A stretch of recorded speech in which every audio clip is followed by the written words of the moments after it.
Jamie could answer that more. That's the law saying these are the regs. People need to. All right, everybody. Good morning. Good morning.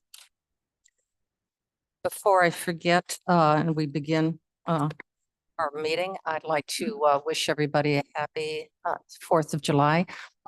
It's 249th year of the United States of America, something that I think we feel very proud of, and looking to celebrating with parade. There are multiple parades going on. Elgin and Aurora are noteworthy, paying tribute to the American flag, and Batavia at the Memorial, which is again a notable contribution here to Kane County, and just enjoying, if you like hot dogs and burgers, traditional barbecuing, and how about just sleeping a little bit later in the day. It's always a good thing visiting with family and friends. So have a safe, happy, enjoyable, mostly relaxing 4th of July weekend. And we'll carry on with business pretty active next week. So right now I'd like to bring the executive committee to order. It is 9:03 and it is Wednesday, July 2nd. Clerk, could you call the roll, please? Allen. Bates. Bates here, remote and on vacation. Okay, so Ms. Bates, you are welcome. You are not allowed to vote, but you certainly can listen and participate. Berman. Thank you, Madam Chairman. Madam Chair. Gums. Gums here. Juby. Juby here. Caius. Caius present. Lewis. Linder here. Molina. Molina present. Sanchez. Sanchez present. Strathman. Present. Surges. Present. Tepe. Tepe here. Williams. Williams present remote without a good reason. Roth. Roth here. Kirok. Okay, and Mr. Williams, very similarly, I believe you were on holiday as well, which is awesome. So you can certainly participate, but you cannot vote by Illinois restrictions. So let's get to business. We have remote attendance and Michelle, you look festive today. Why don't you? There's one more.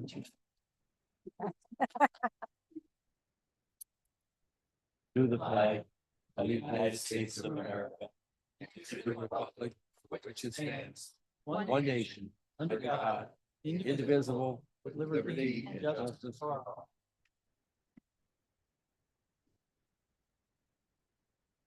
You knew because you had on your red blazer that you were going to Yeah, I'm Sal. have the opportunity with your KISS shirt. Is that a KISS shirt? Yeah, it's a KISS shirt. You, My shiny shoes. your charger here. All right, you got the sparkles. May I have a motion and a second to approve the minutes of June 4th? Madam Chair, this is Caius. I would ask for unanimous consent for the approval of the minutes for June 4th, 2025. Okay, do we have unanimous consent? Heads nodding. Head, Yes. Miss- Mr. Linder, do you approve the minutes? I thought it was unanimous. Well, just. On unanimous We have to do- consent, this has bothered me for a long time. Somebody needs to speak up and say, I dissent. Otherwise, unanimous consent just happens. I completely understand, but I just like to get the recognition. Thank you. It's my, as you can, understand. Sounds like dissent to me. I am also an old school teacher who looks at her students and say, does everybody hear what I have have just asked? This could be So a long meeting. that's why you could appreciate that old school teacher too. I'll bring my bell in next time. Yes, thank you. I just might. So no, all right, so we now have public comment and we have one speaker today, and that is our friend, Mr. Anderson.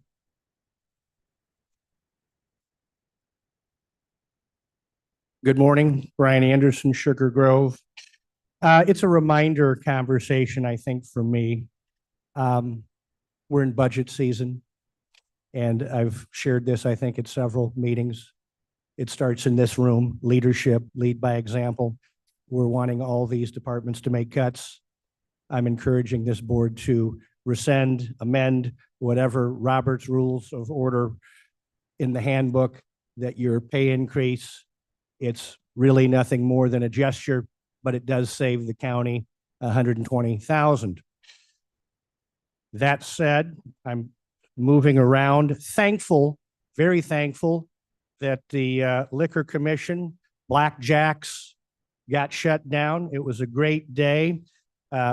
Thankful for you, Madam Chair, that you did recuse yourself, because I've got your donations from a lot of your constituents, and Blackjacks being one of them. Speaking of recusing, one of the reasons I wanted to speak today is last month at the executive meeting, you were discussing a TIF with Elgin. Mr. Tepe recused himself, as he should. At the full county board meeting, he did not recuse himself. The vote didn't matter, but it's the optics, and it goes back to what Mr. Linder just said. It's all about following the Roberts Rules of Order. That should have not been allowed. I brought that up to Mr. John Frank as well, just as a reminder. We have to hold each other accountable. He's got multiple positions. If you need to recuse yourself, you recuse yourself. Now, back to the budget. I'm calling on all the departments to work together, but today it's the elections clerk office. And I'm happy to send John Jack Cunningham a list of recommendations, but a part of the attrition program, I'm looking at a modest savings of $297,000 if he would follow what's in the document. The other person I'm concerned with, when we start digging into compensation, he should strongly consider releasing Brian Pollock.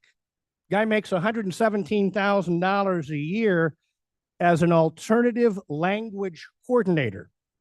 Now, I've done some research just for practical purposes. In LA County, that same position pays between 70 and 95, and here in Cook County pays between 60 and 85, and yet he's at 117 in a Kane County, Illinois. So I think my point, every department should be scrutinizing the payroll, the compensation. And I've heard this board and the executive and the finance Thank you, committee sir. Thank you, cry sir. around about people and Mr. compensation. Anderson. And in thank the you. public Mis- sector, Mr. people- Anderson, Robert's rule. all right, that does conclude our public comment.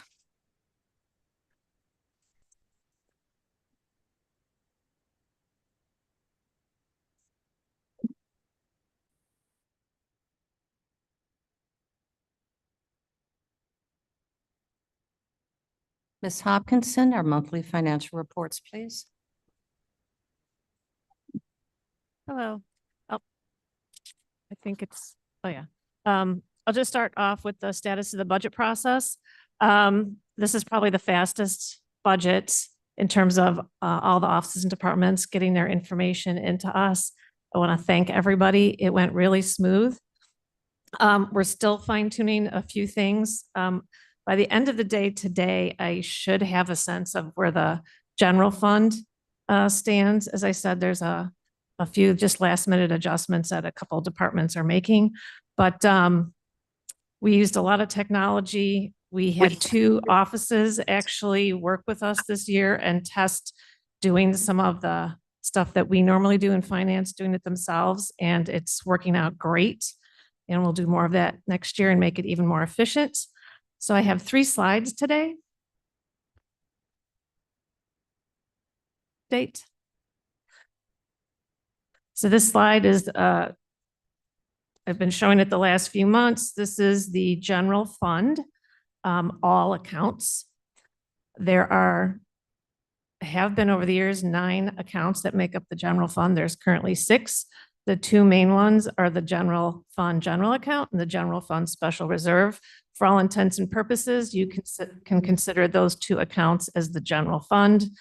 Those are the 2 green bars, shaded areas in those bars. The other amounts are part of the general fund, but they're restricted and for specific purposes. So over the last few years, as we budget the use of more reserves, the balance in our general fund continues to go down. And our county policy is that we maintain at least 90 days reserves in the general fund. As of June 19th, we had around 59 million in the general fund. We forecasted at the end of the year, we'll have around 60 million. Next slide. So county financial policies recommend maintaining a 90-day reserve in the general fund. 90 days is calculated on total expenditures. General fund 2025 total expenditures were 140.5 million. 90 days of 140.5 is 35.125 million. As of June 19th, the general fund, general account and special reserve together had 59.2 million, which is about 24 million more than the recommended 90 days.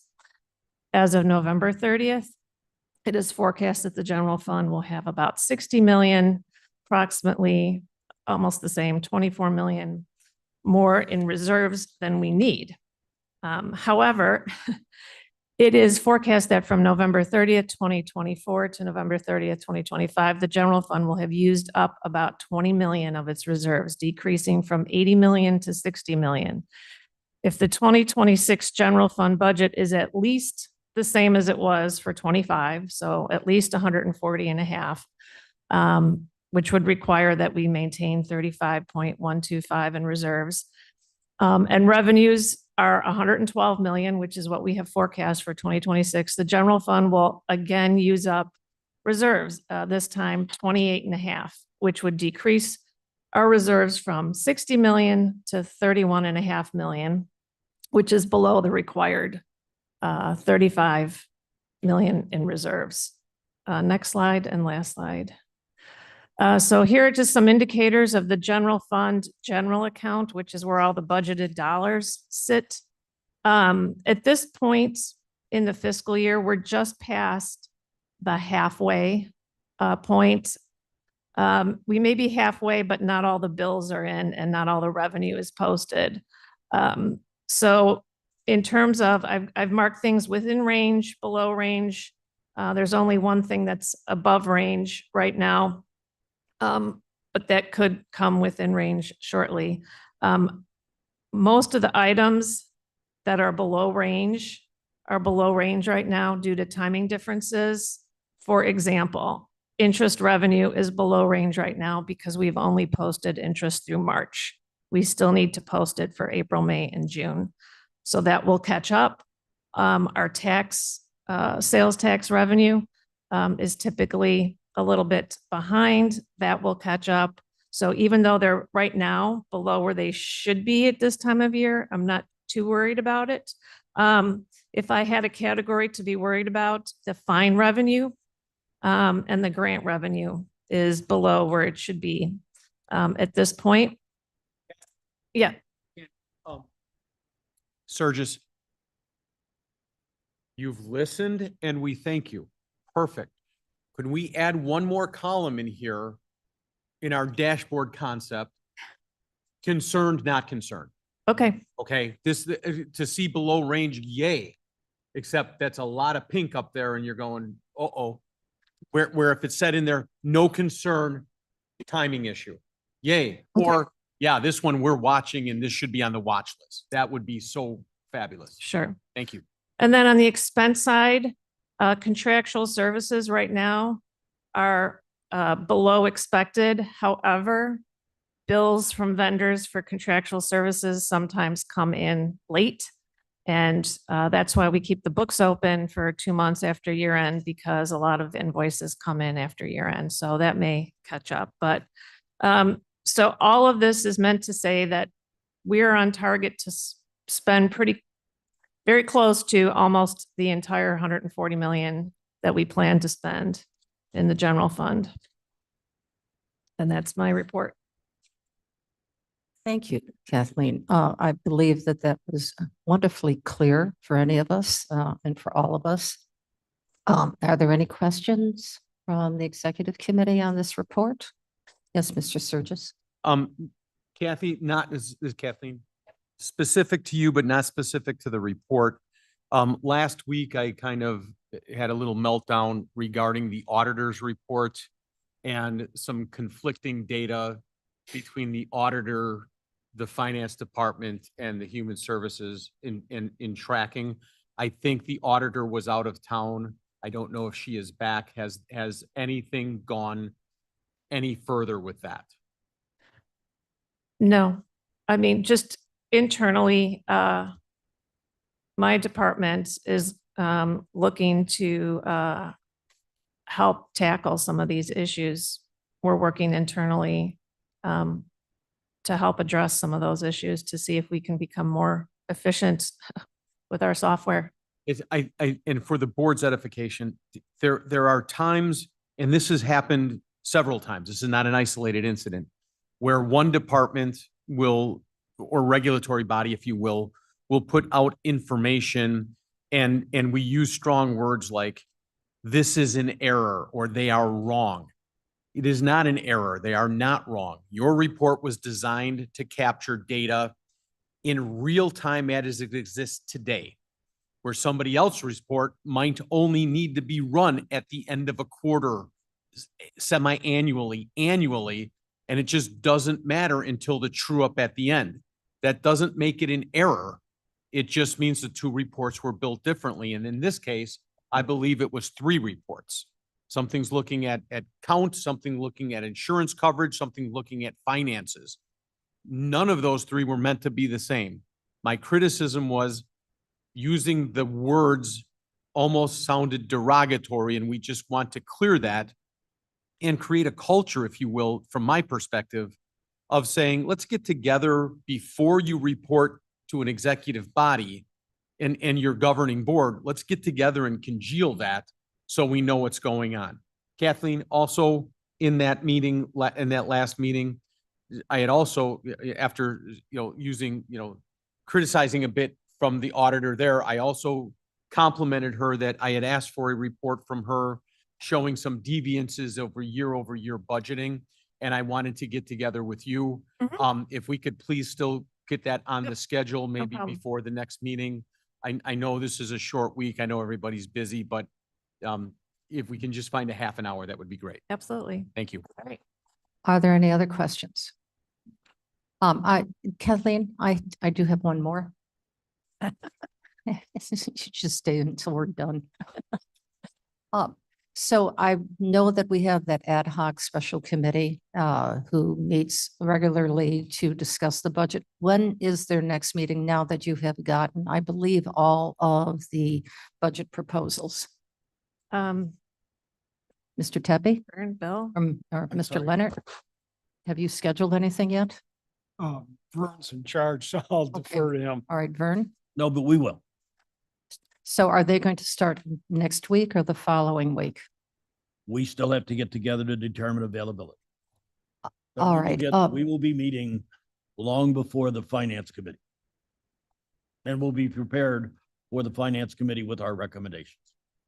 For the adjustments in all of the budgets that are being presented, including with our electeds recommendation or just with the departments? If the budgets are in, our committee, which had been working extremely well, we did our report to the finance committee. We'll be prepared to give another microphone, report to the please. finance committee. Okay, so you'll The have, numbers are in. I realize that they just came through and our finance committee meets the third week of July with a shortened week.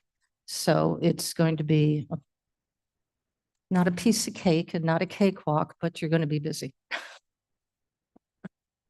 So I know you're all working very well, but you have to schedule everybody just to keep everyone on task so that we are aware of what's going on, so that we can get some input before the finance committee meets and not as a surprise. So that we're all aware. Okay, thank you. Thank you both. Appreciate it. And thanks to the staff for helping to participate in all of that. Okay, Julie. Good morning. We just held a Kane County Communicators meeting, which was one of my priorities. We had more than 20 people across the county attend. The goal of that meeting was to build a new support network for crisis communications and offer training and discussions on best practices for delivering government messages and outreach to residents and businesses for people in my position, communication managers and public information officers. We also held the second planning committee meeting for the Kane County celebration of the U.S. 250th birthday. We had a lot of great ideas that were tossed around, including one signature event and several smaller opportunities for people to get involved and showcase the best of Kane County. We're hoping to launch a website at the first of the year to get people excited about the event and highlight Kane County, its history, contributions, its people. And we're hoping to have the next meeting in late July. We have a blood drive here at the county building on Monday, starting at 10 o'clock. We've had fabulous outreach so far with 30 people already signed up to give blood. And that's important because summertime is one of the lowest times for blood donations. So we're very happy to be helping out the American Red Cross.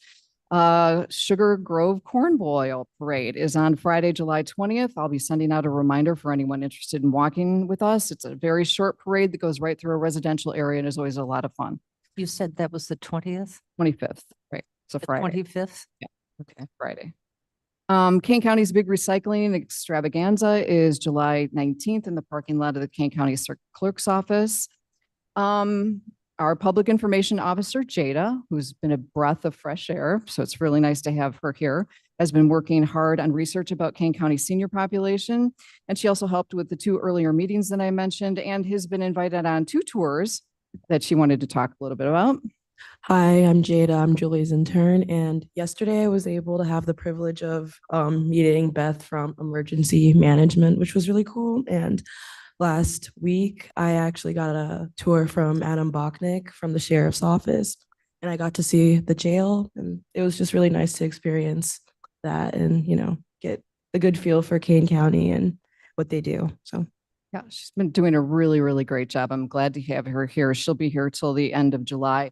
I will be talking to my former intern, Gabe, today. He just took the bar exam and has a new job down in New Orleans with a law firm down there.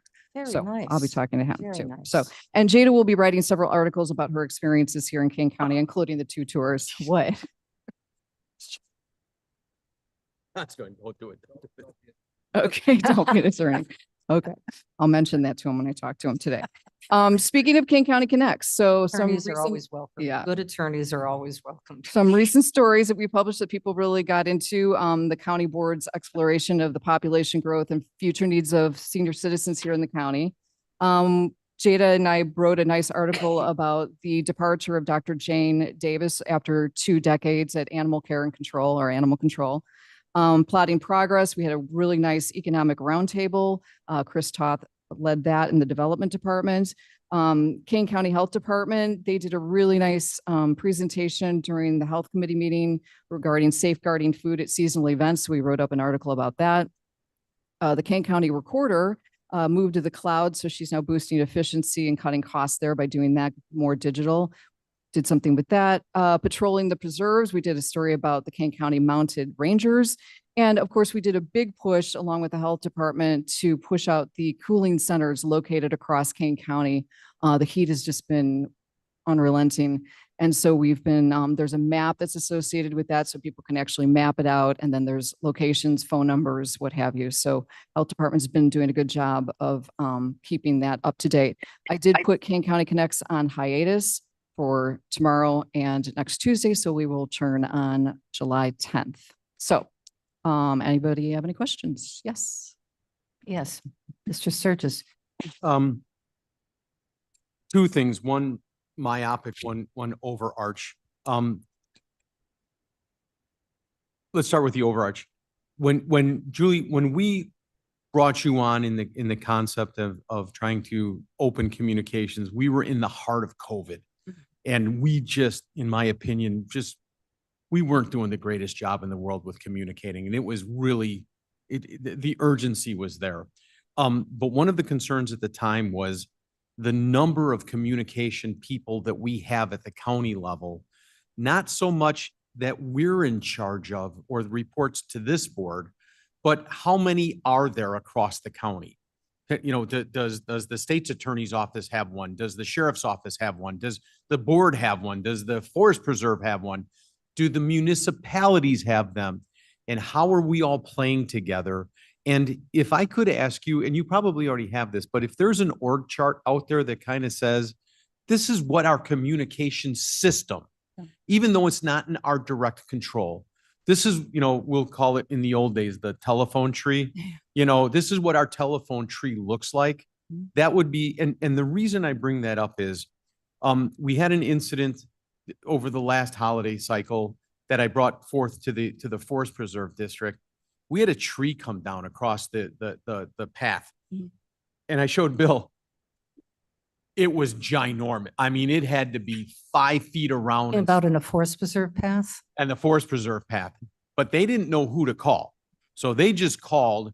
I got to be candid. I didn't necessarily know who to call. I just started reaching out and whoever would pick up their phone. And I don't want, it would not be my desire to have a silo. So if somebody was to call and reach out and say, we don't know who we're supposed to go to, so we just went to connect. Will they find their way to, you know, I'm having a mental breakdown. I'm having, you know, there's a tree across a bike path. Somebody just ran off the road. Can they find that through our portal somehow? And are we interrelated in that spider web, or are we just siloed? And because I had no idea. I mean, luckily I had Bill's phone number and, you know, yay. Sure, sure. And Chris would always take that call last year. I mean, by all means. Oh, yeah. All you. Of course, right. Chris will still take them, right? Right. So I am been frontline for a lot of phone calls from a lot of different people, and I'm happy to be that 411 resource. I mean, and they do call, they see public information. They think it's like a 411, you know, help me with this. And I've taken a lot of calls and helped direct people to the right people. One of the things that I first talked about was this communications meeting where communicators came together from across the county. That's the first step in making sure that we're not siloed.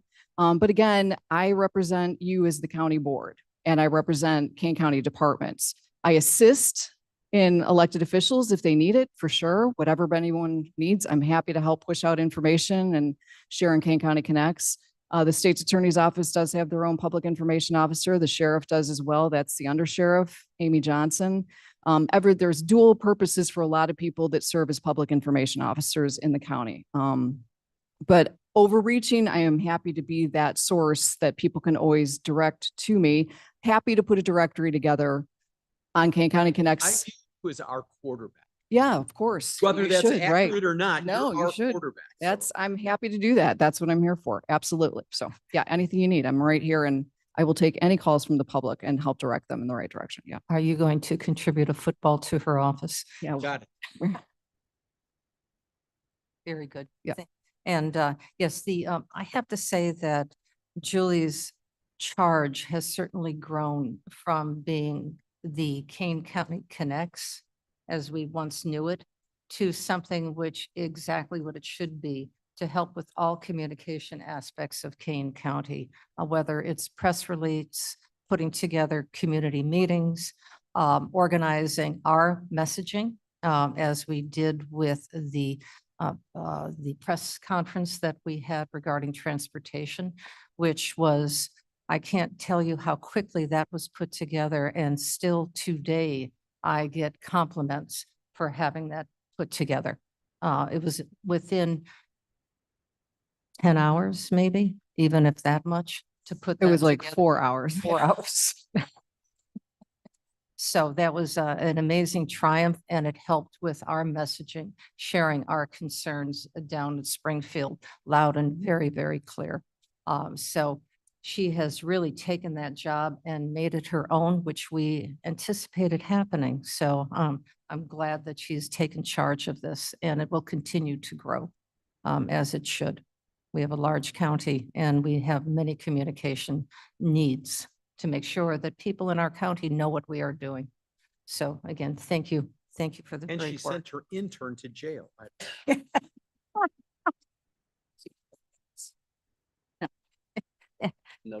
Calm down, calm down. All right. Does that complete your report? Okay, wonderful. Do we have any old business from the board that they'd like to bring up? Yes, ma'am.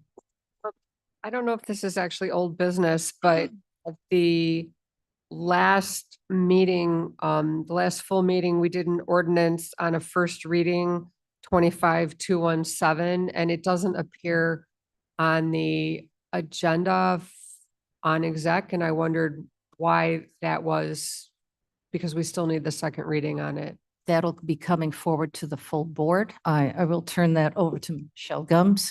I likewise had asked that question and I did get a response from our lovely Savannah, and it will be on the King County full board. It's my understanding that it doesn't need to come onto this committee.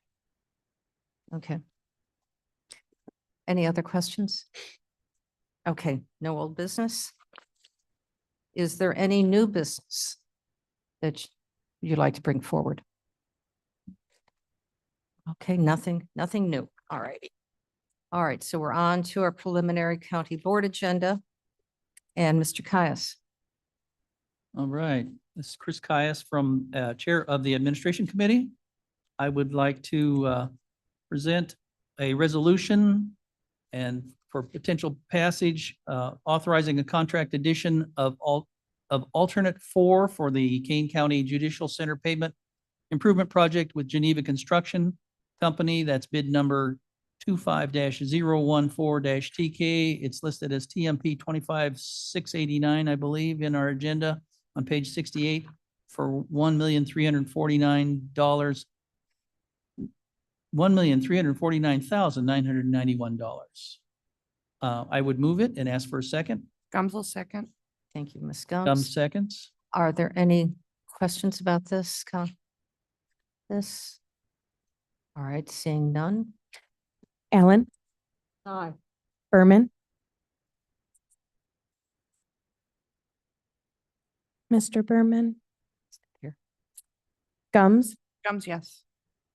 Juby, Should I? Caius, Caius, yes. Lewis, Lewis, yes. Linder, Linder, yes. Molina, Molina, yes. Sanchez, Sanchez, yes. Strathman, Strathman, yes. Surges, Yes. Tepe, Tepe, yes. Roth. Roth, yes. Okay, that'll be moved forward to the full board. Berman, yes. Oh, thank you, Thank Mr. you. Berman. Then item B, I would like to present a resolution and for potential approval, authorizing additional funds for Kane County Concrete Services with M.M. Peters Construction Incorporated for the Mill Creek Special Service Area. This is for Mill Creek. They fund it and we voted in. That's bid number 23-041. Was listed in the agenda as TMP 25-683. And it's an additional $100,000 for a total of $250,000 for Mill Creek. I move and ask for a second. Roth a second. Roth second. Any discussion on this? None? Vote, please. Allen. Aye. Berman, Berman, yes. Gums, Gums, yes. Juby, Juby, I. Caius, Guys, yes. Lewis, Lewis, yes. Linder, Yes. Molina, Molina, yes. Sanchez, Sanchez, yes. Strathman, Strathman, yes. Surges, Yes. Tepe, Tepe, yes. Roth. Roth, yes. Okay, very good. We move now to development. And since Mr. Williams is not here, and on I'm holiday, online. I just Madam can't Chair. vote. would you like to? Yeah, well, Mr. I had Roth talked to will- Mr. Williams this morning and he would like me to move both of these off agenda because the funding was not given, did not come across. Am I correct, Madam- Mr. Williams? Madam Isn't that Madam correct? Chair Williams, Yes, Mr. Williams, yes, just please. for the information of the board, we had put these on the agenda for placeholders in the event that these two organizations needed additional funding from the Emergency Rental Assistance Program. They appreciated our offer, but they do not have the capacity to accept additional funds or obligations, so they do not need these funds. So that's the reason we need to remove them from the agenda. Oh, okay. Thank you very much. Mr. Van Kerkhoff is here as well, and Mr. Frank has his. There's an easy procedural way to do this. Just it fails to get a second and we're done. Yeah, I understand that. I understand that. And is that your understanding too, that they don't have the capacity to accept this money for the home grants? Is that, That's correct. Yes. So okay? So Unfortunate. on the first one, I'll make a motion. No, No, No motion. he said that no one seconds it. no, no one seconds. he needs a motion. Need a motion to start. It's on. There you go. Jeez. It is on the agenda, which means somebody needs to make a motion, All but right. it just Which I needs to did. fail for a Okay. second. Okay, Mr. Roth, you want to make a motion? So I made I'll make a motion for the first one, approving First Amendment to agreement between County Kane and Lazarus House to increase funding. I hear no second, so it fails. Okay, the second one, I'll make a motion approving First Amendment to agreement between County of Kane and Community Crisis Center to increase funding. I hear no second, so it fails. Thank you. Didn't even get a chance Efficiency. to ask anybody efficient.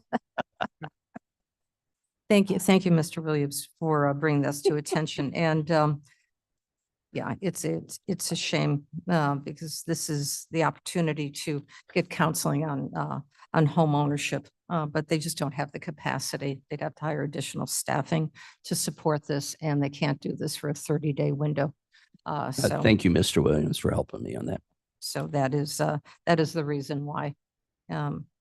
Next time, perhaps we can have a heads up on all of this. All righty, so we now have, Ms. Bates is not here. Who's, Madam Chair. yes, Madam Chair. I know you're Mr. online, Caius ma'am. will be presenting. Yes, Mr. Caius is going to do Mr. it. Caius Okay, will be presenting. thank you. As announced, she asked that I read this. Very good. I would move and ask for a second for a resolution. And this is under Energy and Environment, authorizing the signature on the Master Power Supply Agreement for the Kane County Electrical Aggregation Program. So I move and ask for a second. Roth a second. Seconds. Any questions on this? None? Clerk, call the roll. Allen. Aye. Berman, Berman, yes. Gums, Gums, yes. Juby, Juby, I.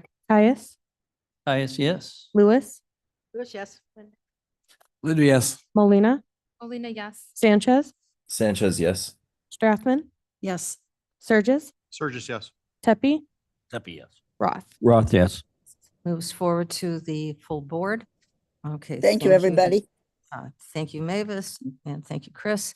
Mr. Roth, could you please move Yes. forward with the executive? The resolution is authorizing Grand Victoria River funding for external projects for fiscal year 2025 in the amount of $1,066,613.00. I'll make the motion if I could get a second. Caius would second. Madam Chair Gums, Yes, Ms. Gums. I do have a couple questions about this. How much money is left in our riverboat fund?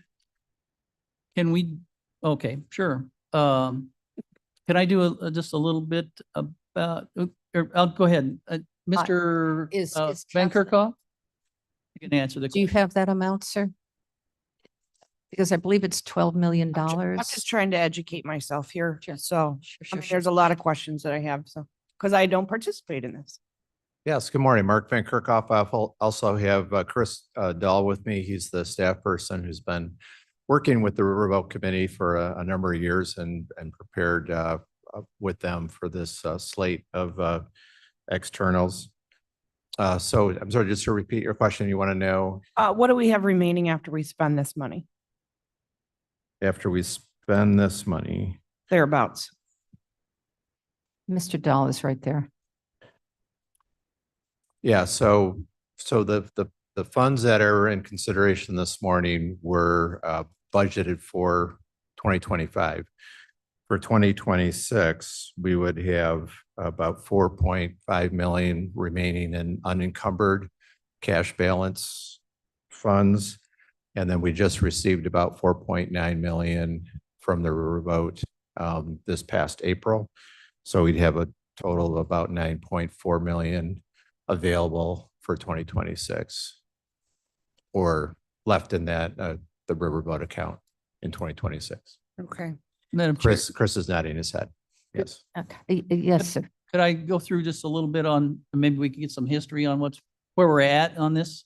The internals for this 2025 have already been allotted, and it was about 74% of, and they've already been allotted for this year. This is the remaining amount. So what is presented to our committee was the $1,066,000. There's a really interesting process, and that's the remainder of what was allotted and budgeted for this year. Anything else would go on to the 2026. And it would start with the process later this year to do the internals first, and then have whatever's left over as we decide as a board what we want to have left over to go to the externals if we decide to do that.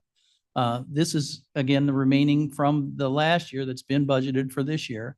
The process is really is really beautiful in a certain way, because on the committee, the development department and Mr. Dahl, has set up a program where it starts out as a blind contribution from each of the members.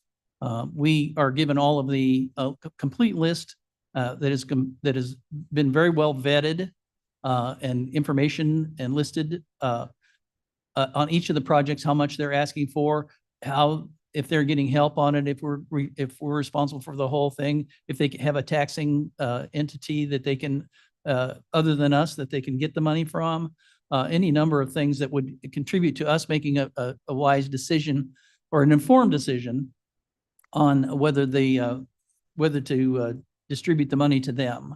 There again, the $1,066,000 is each of the committee members on their own rate by the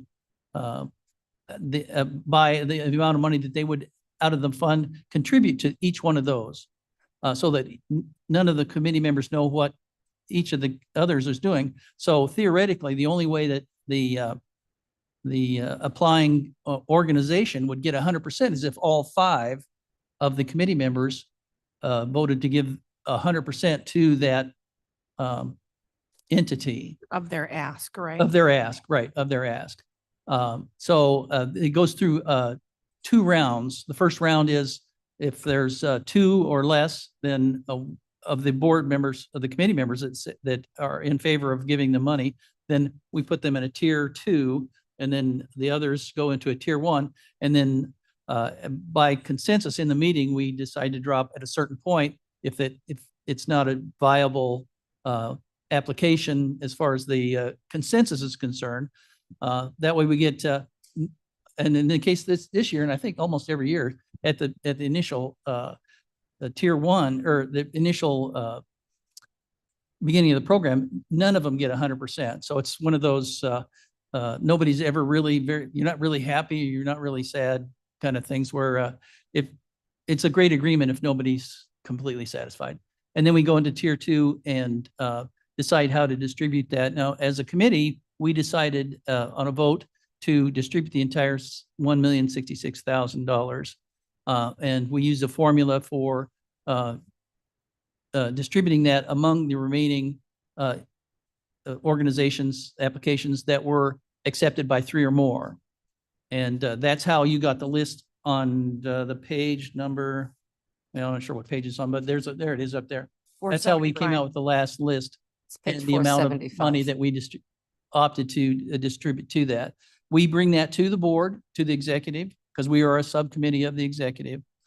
And then it goes on from this point on whether we want to distribute that as a form, as accepted by, as presented by the committee.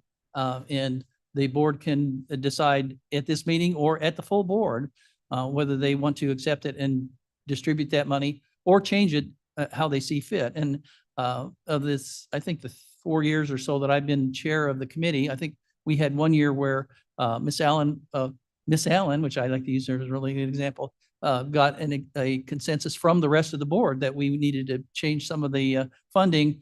And so we opted to use some of the other reserves to, I believe it was use reserves to fund that one. Yeah. We moved some over. She remembers better than me. So that it's modifiable from this point forward to whether we actually distribute all of the money or a portion of the money or who we distribute it to. And there was one other final point, but now I'm to the end. I don't know. Is there anything other important? This brings it up to where we're at now. This was budgeted. We can decide at this point whether we want to go forward, send it to the full board as is presented, or if you have other questions, we can ask about that. I would be happy to get together with someone after this or send them information on how the process works. I think Mr. Bill over here, who's not here today, was the only one that actually asked for a lot of the paperwork to follow up on this as the process proceeded. So there's some information there. There's one more concern that was brought up by staff is the cost of administering these grants. Because they're very much like the American Rescue Plan grants. But where Chair, I think I've got Chris Dahl could maybe identify just exactly how the administration fee, is that taken out of the money? just the process that has to go. If I can just finish my sentence. It starts, of course, with the board's approval of these grants, and then the award letters to go through the grants. And then the real work comes in because it's a reimbursable. So receipts have to be given, they have to be tracked down if they're not spent. And then it has to go through the audit process or the auditor, then sends it to the treasurer, and then the check is released. So it goes through a variety of different processes. Each come with, and I hate to say, with a hard cost, with a hard staff time cost to process these grants. These grants come in a variety of different funding. I'm just looking very quickly. It looks like the highest one is $76,000 and the lowest one is around $2,000. So each one is going to cost equitably as far as what the costs are. And it was suggested just as a big picture number that the cost of processing all these grants is in the 6 figures as it goes through. I think So the other thought that was brought up is that perhaps, I'm not saying these are not good or bad. I have no opinion on that. I'm just bringing financial procedures with this, is that we take a look at what our internal needs are before we go to the external funding. if this can be what, if this can wait until we get our internal requests in, so we find out what the distribution is. Mr. Sturgis mentioned very briefly, and I think a good metaphor is that when you're on an airplane and the mask goes on you first, and then you take care of your children, because you have to take care of home base first before you can go out. So that may be a different approach. And if there's money available, then at the end, obviously, we can go out to the public as we have with our wonderful not-for-profits and our community groups to say, here's the money we have available. So that was the conversation that we had yesterday. Again, and that's why I mentioned that this is an allotted amount for this budget year. The internals had already proceeded. It's proceeded so far ahead of time that I even forgot that we do those first and then we use the remainder. So we have to decide if that's appropriate to send it off this year, the amount that we decided to, or modify again, or as an alternative for the next budget year, change that procedure so that we take a different percentage or something. That's certainly up to the board to decide. And there is a cost to that. I apologize. That was one of my notes here and I didn't, that the administrative cost, but I think Mr. Dahl, did you mention that the administrative costs were already figured into that, or that I could be mistaken? Sure. So the learning a lot also now, Yeah. working with I'm Chris sorry. and beginning to That's fine. manage this. And there's been a as lot of well. upheaval. I apologize. So within last year, the, so. within the amount that's budgeted for the fund annually, there are the three categories. There's the external grants, the internal allocations, and the staff administration costs. So, and that's where, I was not aware until digging into it that, the annual administration costs can be somewhere between 120 and even up to $150,000 a year, depending on how, the volume of grants and the amount of activity. So we do have accounted for that in the past. Is that correct? Yes. So, yeah. So that 120, 150,000, is that just cost from development from internal? That does not include the other elected officials as it goes through. Correct. That's the staff time. The former Office of Community Reinvestment tracks their hours very carefully. So those are based on the hours that their staff had actually been spending on the administration and oversight of the program, but also involved in each of these grant agreements once they're finalized at the state's attorney's office. And then obviously the processing, once the staff reviews the payments for approval, then it goes through the normal cycle of being entered into the New World system, checked by the auditor, and checks sent out or payments sent out by the treasurer. So the hard cost, and Mr. Leonard, perhaps you can correct me if I'm wrong, it's around 12 to 15% of the cost of these grants for this current allocation for administrative costs, but that doesn't include, I forgot to add the state's attorney's review to that list of other costs to put this thing forward.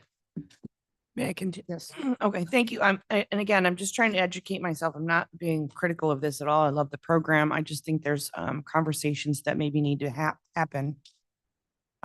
Yeah, good. Okay. So when we're sitting on a lot of money like this, I guess my question is to those that participate, when my constituents reach out to me with projects that they need, and then I send them through, how do I help to advocate for those projects with you all? Because I had sent folks to you for their requests, but I didn't know what happened after that. So we need a fire truck, FYI. So how do I as a board member advocate for my district with this committee through that process? Like, what is the timeline? Because it seems like I was told initially that they needed to approach you in January and February. And then now I'm thinking with Mr. Kai's explanation, there might be another time that they should approach you. So I'm a little confused on that. So if I can answer that, I believe that we announced the opening of the for applications in the springtime, and it varies a little bit, but Mr. Dahl, wintertime? So we normally put out for applications in the beginning of January. And then we ask for a deadline, well, actually, it's probably in the middle of January, and then a deadline in early March. And then once we get applications, we go through the staff process of evaluating those and giving those recommendations to the committee. Typically, if someone were to call me and ask about it, I would give them the information they need. I do not necessarily give them any kind of yes. Yeah, I might say that this is a project that meets the requirements of the program, but I'm not giving them a yes or a no as to whether the committee will be approving this. That's really up to them. So does that answer your question that you would send them to their committee? It does. I mean, Or- and we're or- going back or to a committee. last year, so, I'm Yeah. just trying to get them to the right spot. Yeah, and let me just interject. There was one year where it was different.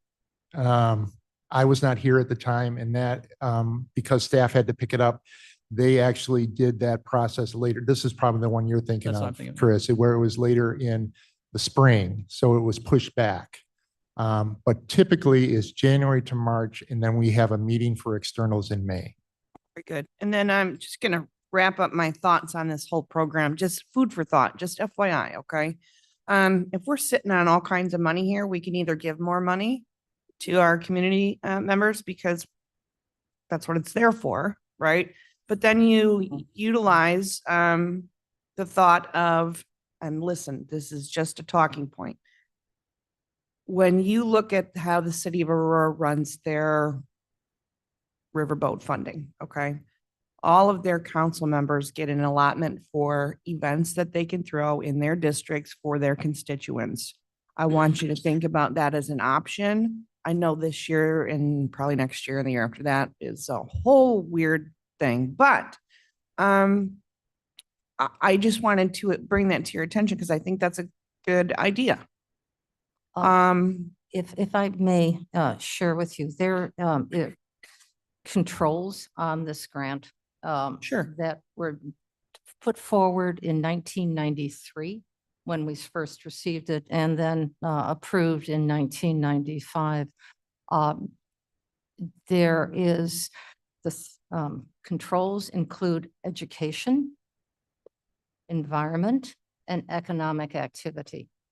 Those are the procedures. In 95, it clearly states that most of the money is ideally allocated for the good of Kane County to within the work of Kane County. It's an interesting document that before we consider making any recommendations on this change, you have to go through the original covenant and restrictions of this grant. So dispersing this to 24 board members for their consideration for not-for-profits or events, as the city of Aurora does, their guidelines are probably different from what was required here because it is a different company that was put forward. So their requirements are different. This is for an example. In 95, it was suggested that there was a daycare program opened up for Kane County's employees. There was also suggestions to develop a senior center for Kane County. There was also a suggestion for economic development to support female and minority businesses, something all three are very dear to my heart. Those were never acted upon, but you get the idea. But the one that was 95 that was advocated for, which still remains, is the Child Advocacy Center. A lot of efforts were put into talking about the Juvenile Justice Center to make sure that those children, those adolescents, were well prepared to walk a straight line upon leaving.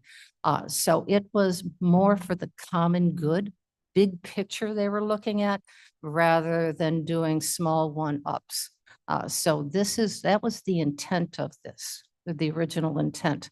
I'm not quite sure how that changed during that period of time to where we are now, but we are here now. And I'm going back to what Mr. Surges had to say, that that bucket of money, the 4.5 million and the 4.9 million, we have, as was just presented, the potential of having a significant budget deficit. And should that money be used to support our budget deficit, to do the work of the JJC, to do the work of the Child Advocacy Center, to support those efforts before we start dispensing the money for the not-for-profits that we have well supported with the American Rescue Plan.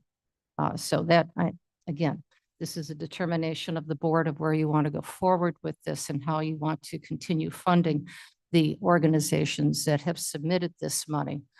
It has to be, it says very clearly, and I'm not speaking badly about this because being philanthropic is very important for all of us to give back to the community. But it has to be something that's suggested of substance, long lasting and meaningful. That was very, very clear as it was written. So anyway, it would be a document that perhaps you should all read and review. And just, it's a well-written document that was written by your predecessors. So Madam Chair, if I just might finish that, the reason I bring it up is because I'm often asked the question, why does King County's board members not put on events like other municipalities and whatnot? Those are questions, and I personally believe that they are for the good.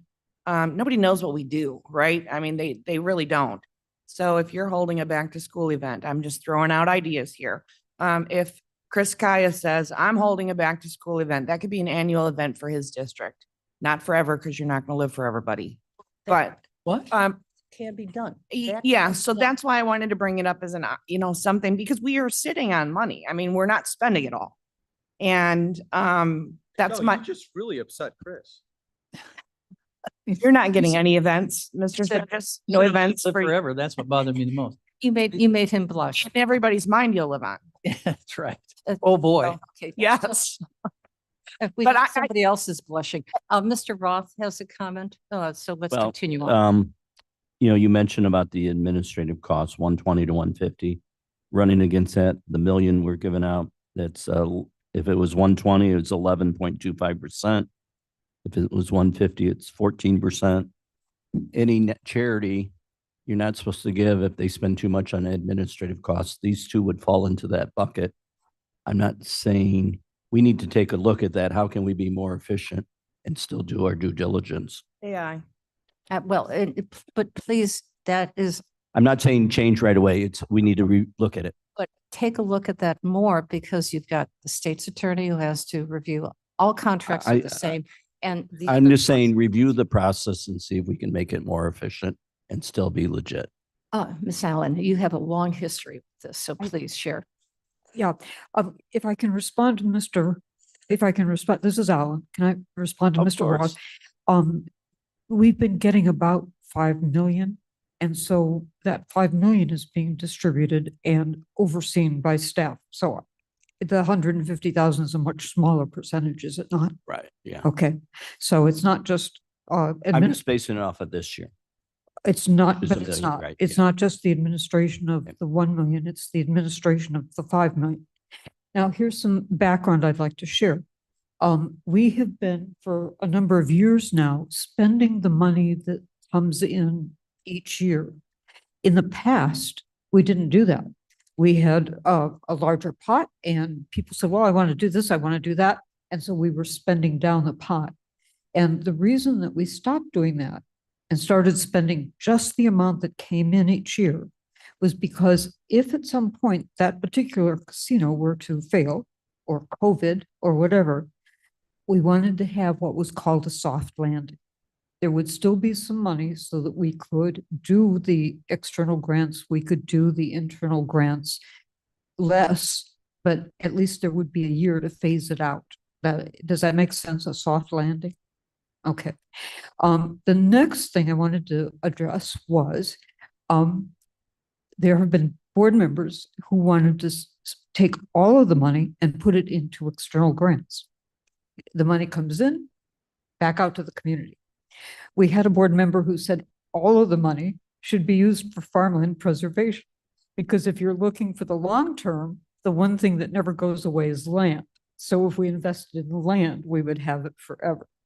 And what we've come out is something that's a mix, something in between. One of the things that bothers me, and I'd like to talk about here, is if you'll take a look at the list on 475, page 475, you'll see that everything here is a capital expense. It's, I don't mean to demean wages, but wages are something that come and go. And next year, Wages are not allowed. the wages are still there. And, well, no offense, Madam Chairman, but we have done in the past some things that were wages because we wanted to promote advocacy, literacy one year. We wanted to help with food banks one year.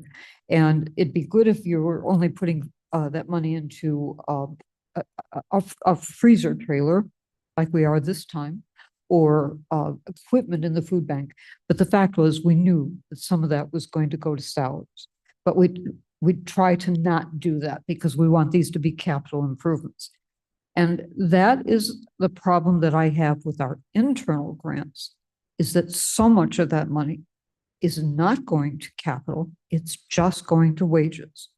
And what I would like to say is any program that we think is important enough that we should be funding it, then we should be funding it as a county within our general fund.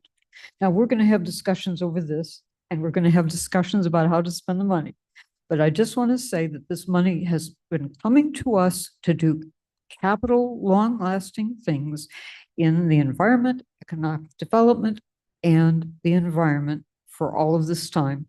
And I realize that we have a crisis here, but I don't think we should sell our soul. Thank you for letting me speak to this. I Okay, had one follow-up. Madam Mr. Chair. Roth, yes. That expense, is that coming out of the riverboat fund or is it coming out of general? I'm sorry, which account? 20 to 150 that we spent. That's out of the riverboat fund. Okay, I just wanted to make sure. Thank you. Okay. So, Mr. Caius, you want to wrap this up to figure out what our next Well, steps are? We have a motion and a That's a good second. point. Well, I'm going to wrap it up. I'm going to start with one other point that you mentioned.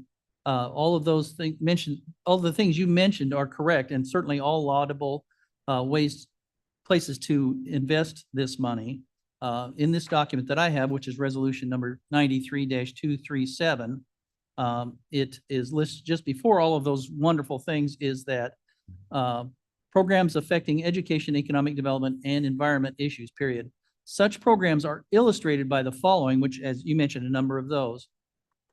The following list, which is not binding or exclusive. So they understood that things were going to change over the period of time. So it made sense that all of these were good, laudable programs. But again, they're relying on their following board members to decide and make appropriate decision to what is happening at that particular time. So given that, I think that just sheds light on, I don't think it's hard and fast, the decisions that have to be made in certain areas. And that's, as you explained, in the past, I think when they first started, that was part of the problem, was that given Ms. Gum's idea was that it was a free-for-all. It was like who gets what to who. And it was I know that this seems to be a little less of a point on, but it also allows the Riverboat Committee to take a broad swath, which is, south, north, east, west board members, and put at least the points on those programs that are the projects that are submitted to get a overall, nobody wins everything, but it's not a beast of a, I get this, you don't get that kind of thing. But you do again have the option as we go along to change those if there's a consensus from the board. Absolutely. Our options now are to, number one, do we want to vote this as it is on the budget at 1,666,000 and send it through to the full board? Or do you, if you have other suggestions as a committee chair, I was loath to, and of course, there's a lot of things we didn't understand back when we first started this program, as Mr. Dahl pointed out, that it was very early. Then, of course, we had the referendum failed. We would have a completely different perspective on what was going to happen at this point. So I can understand if the board wants to change, or if the executive committee was changed, that we want to change it here, or if you want to send it back to our committee with some policy decisions that make sense as for us to decide maybe something differently to hash it out back then. I do but- not have a desire to send it back, Mr. Caius. I was trying to educate going forward. Yeah, No, that's it. okay, yeah, but just on those points, that she asked for, or Madam Chair, yes, thank you. You asked for, where do we go from here? So I think the first thing is, do we want to just pass this ahead to the full board? Is there an appetite for that? It's in this budget. It has been allocated. We have taken care from this allotment. We've taken care to fund those internal grants that we give to the departments already out of this money, or do we want to change it in other ways? I think that if we want to tap into the $4 million as a reserve, I think that's a question for next year about, do we want to tap into it now and remove it or something? But I don't know that has anything to do with the question of today. Today is, we as a board, as a committee, went through the process that has worked very well for us in the last 10 years or so. And we're presenting to you what we had at the time for information. Do we want to carry ahead with this? And I don't want the board to forget of the staffing requirements needed to process these multitude of grants. So when we take a look at moving forward with analysis of the asks from our departments, remember that some of the departments have a lot of, it's labor intensive, and efficiencies, absolutely. But when you're taking a look at receipts and trying to track down receipts, that does require a personal touch to make sure that those are all allocated. And we have 26 different grants that are being presented. And no matter if it's a $2,000 grant or a $76,000 grant, each one requires the same amount of effort and work to track these down and to process them. Are we calling a vote or sending the committee back? There we go. Well, it's a motion and a second on the table, sir. So the request Do you want is, to go for a vote? we can call the vote if I you'd just like. wanted clarity. wanna I call want the to vote vote. 'cause That's my We opinion. have, we have but- one more comment and then let's call the vote. If we call the vote, it's For the 2/3 to recommendation call to the send vote, it so- back to committee. Yes. Thank you, Madam Chair. As a member who sits on the Riverboat Committee, my feelings about this is that this has been a wonderful opportunity for mostly our nonprofits and some of our smaller organizations over the last 30 plus years. And I think that the committee takes this process. It's a lengthy process and we all take it very seriously and we work together, and we couldn't do it without Chris's help. At least I couldn't. And it's a very thoughtful process that we go through making these recommendations. I, for one, would not like to see this amount for this year be done, anything else with it, but do what the committee recommended. Going forward, I think it's a different question. And I think that is something that should be handled. And also the people who have made these requests have gone through the process. They've started in January. They've done all their due diligence to get it to us. We've done our work. I think it would be, I Disingenuous. think, A misstep. thank you for that, Disingenuous. filling in the blank. I had a lot of other options for it not to happen this year. And I think if we make a decision that next year is a different process, then we have to let the people know and say, these are hard times. We all have hard times we go through. This is what's happening for 2026. That would be my input on this situation. And Mr. Sturgis, that would be, Mr. Caius, with your permission, this will be the last comment. I've just heard a lot that I'm trying to process. Michelle's question asked how much was left over after this, and there was a decent amount of money. Someone made the comment, let's put the mask on first and save ourselves going forward. Cheryl just said, let's get these paid out this year, but go next year. Deb, you mentioned making sure there was a soft landing if needed. Does the amount of reserve that's available from Michelle's first question satisfy your soft landing if need be for next year if those funds weren't available?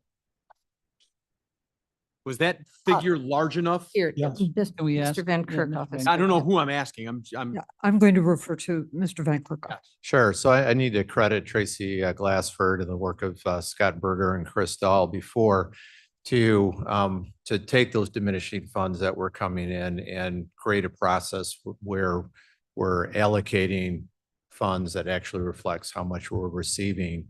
And the $4.5 million unencumbered cash reserve is designed, as I understand it, to provide that year buffer. So if, particularly for the internal allocations, if for some reason the riverboat ceased to provide any funding, that we would have that cash reserve to carry for another year rather than an abrupt hard stop. So my understanding is satisfied the that vote. it is sufficient for that. Thanks.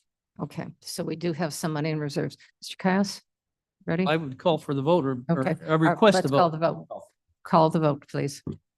Allen, Alan, aye. Berman, Yes. thank you. Gums, Comes yes. Juby, Trivia, aye. Caius, Yes. Lewis, Lewis abstain. Linder, Linder, yes. Molina, Molina, yes. Sanchez, Sanchez, yes. Strathman, Surges, yes. Tepe, Deputy, yes. Roth. Roth, yes. That does pass. And one more comment. I would like to ask this is under the purview of the executive committee that clearly states that in the 93 resolution. Let's get through this year's budget and before the fall, beginning of next year. This really needs, I believe, a careful review by the executive committee, obviously brought forward by the Riverboat Committee, to perhaps update the resolution, to review it, to see if it still has merit. Obviously, the original intent is pure and honest and true. And I think we can all, if you read it, I think you will all agree with me on that. But it's not hard times. These are different times and money should be spent differently. Or perhaps it should be. So I compliment all of you for passing this through. I agree with Ms. Strathman. I agree with Ms. Allen and with Mr. Caius to move this forward. There's no question on that. But for next year, I would challenge this executive committee to really give it a careful consideration to update it.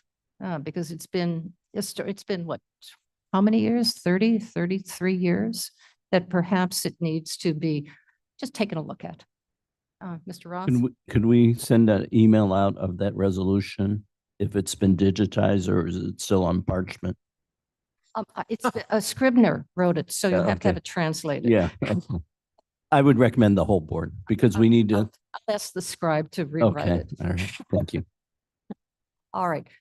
You want to bring up the next one, sir? Yes. Let me get back to that. Wait, there's more? Yes, there's The more. Sorry, guys. I resolution. I really am sorry. But I wanted to talk about it. Yeah.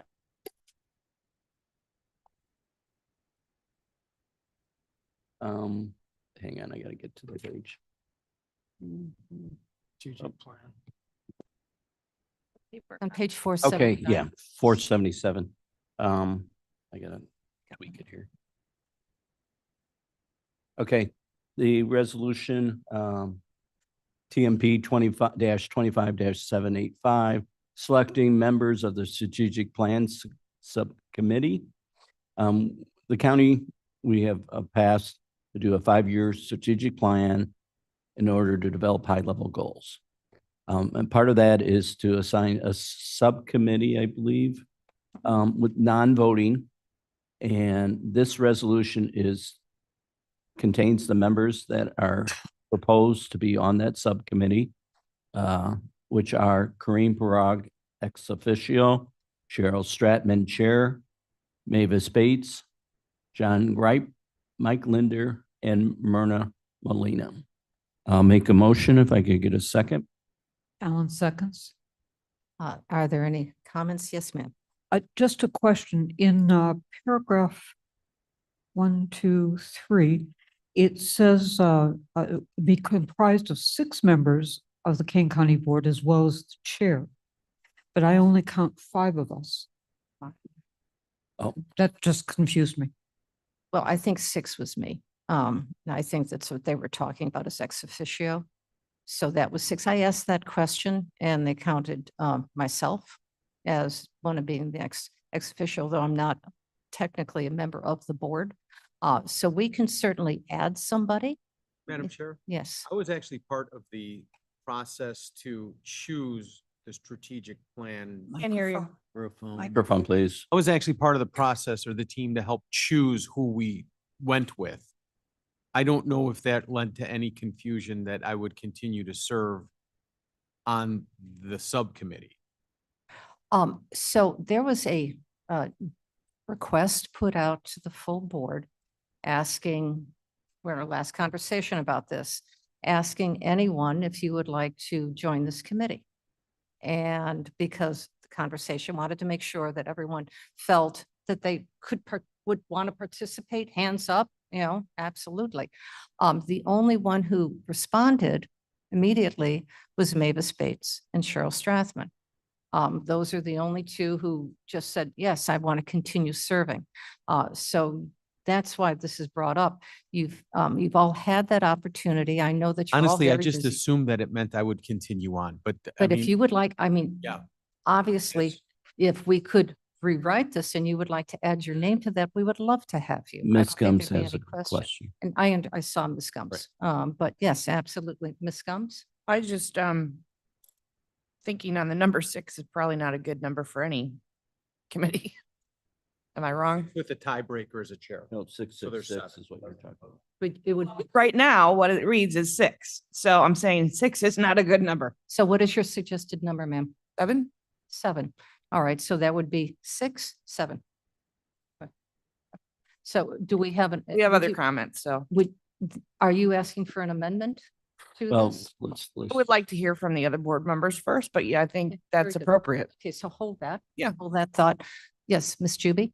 I appreciate Ms. Gums and her odd numbers, but if you have 6 county board members and 1 chair as the ex officio, you can break your tie. So I would like to make an amendment to the last paragraph, adding Cliff Surges as the 6th board member. Because that allows 7 on the committee, so therefore there can be a tie break. You get a second for that? Well, I would like a second for that, Mr. Roth. I will second that. Okay, so Mr. Sturgis has taken, so that would be listed as part of that amendment. So it would be 7. Adding It would Mr. be Sturgis. It would be 6 Six county board board members. members. So the only thing that would be changing would be the now therefore be it resolved by the King County Board that the strategic plan subcommittee will be comprised of the following King County board members, which actually should read Cheryl Strathman, Chair, and Mavis Bates, John Gripe, Mike Linder, Myrna Molina, and Cliff Surges, and County Board Chair Corinne Pirog ex officio, because you're not technically a county board member. No. Yes, sir. Thank you, ma'am. So this makes sense to me, but I don't think we need to worry about a tie because it says this group won't vote. You do have a recommendation that goes Yeah, through, and you're true, right. This but- is this is a recommending board. So with For 7 committee. total people, I think we're good. All right, so. So we have an amendment. Let Ms. Gums, could you? But she made it, I seconded it, so I think I'm good with that. Could we do it a little bit more? Ms. Juby, could you do a formal She did. request? I did. Okay, I'm sorry, I misunderstood. Does our I clerk thought it was have just that? explanation. So we have a second. Who seconded? Ms. Gums, Okay, so let's vote on the amendment. any other discussion before we call the roll? Hold on a minute, Madam Yes, Chair, go hold on, ahead. Hold on, sir. We got this. Let's call the roll for the amendment. Thank you. Alan, Alan, aye. Berman, Berman, yes. Gums, Gums, yes. Juby, Juby, I. Caius, Caius, yes. Lewis, Linder, Yes. Molina, Molina, yes. Sanchez, Sanchez, yes. Strathman, yes. Surges, Sturgis, yes. Tepe, Steffi, yes. Roth. Roth, yes. It's amended. Okay, so now could we have a motion and we have a motion and a second for a change of with the amendment. Are we ready to call the roll? See, yes, call the roll, please, on the amended resolution. Allen, Ellen, aye. Berman, Berman, yes. Gums, Gums, yes. Juby, Caius, Caius, yes. Lewis, Lewis, yes. Linder, Linder, yes. Molina, Molina, yes. Sanchez, Sanchez, yes. Strathman, Yes. Surges, Yes. Tepe, Steffi, yes. Roth. Roth, yes. All right, welcome, Mr. Surges. Welcome, other members. We can now begin the planning for the strategic Okay. plan. That was a last step before we could get going. And obviously, all board members will be notified when meetings occur. We will be reaching out to you. Your thoughts, ideas, concepts, desires, needs, et cetera, are welcomed, as well as your community members. So, well done. All right, Mr. Leonard, could you please present for finance? Thank you, Madam Chair. I have 9 items to discuss and possibly move forward today.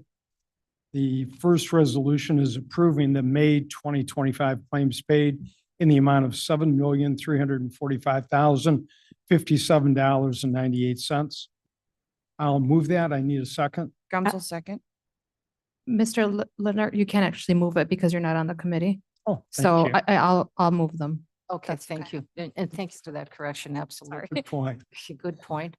The other thing too is you can still move them in a group. So my preference would be unless you have somebody that wants to pull one off, just move it in a group so that you're not taking 9 roll calls. Because all you're doing is promoting it through a group. Okay.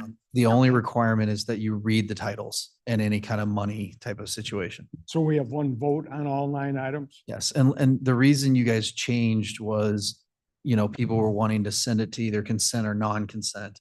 So if you as the moving party wants to designate that as a part of it, saying I'm moving all 9, read off all 9 and say all these go to consent, make a motion, a second. What I would also suggest is a way to make this streamlined is to ask ahead of time if anybody wants it, essentially kind of almost how you do it. And if anybody wants it pulled from the group consent and then move that separately into non-consent. That's the way Mr. Berman has done it, so yes. I had asked last time I had to do it, you wanted me to read each one and yes. move each We one and go. vote on it. So now I Okay. guess what we'll do Let's is do it move this them all way. at one time. Okay, Okay, so we have 9 items.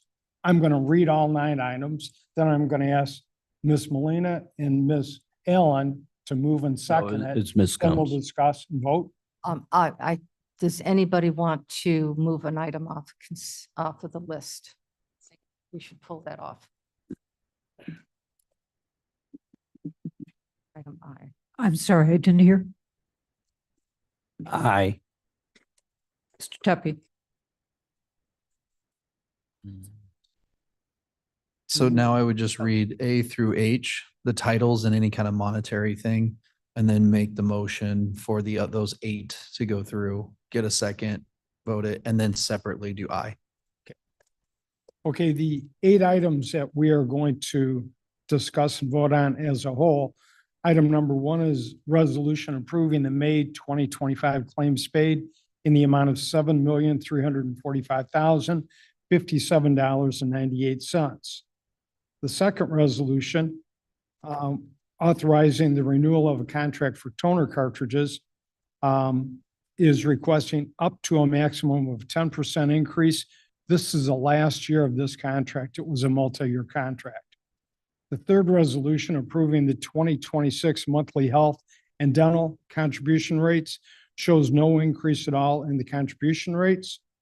The next resolution approving transfer of appropriations and budget adjustments within Fund 558 North Impact fees is truly a bookkeeping and reallocation of monies in the amount of $822,383. The next resolution is authorizing an agreement with the U.S. Department of Housing and Urban Development for the Homeless Management Information System Grant for the program year 2025 in the amount of $118,051.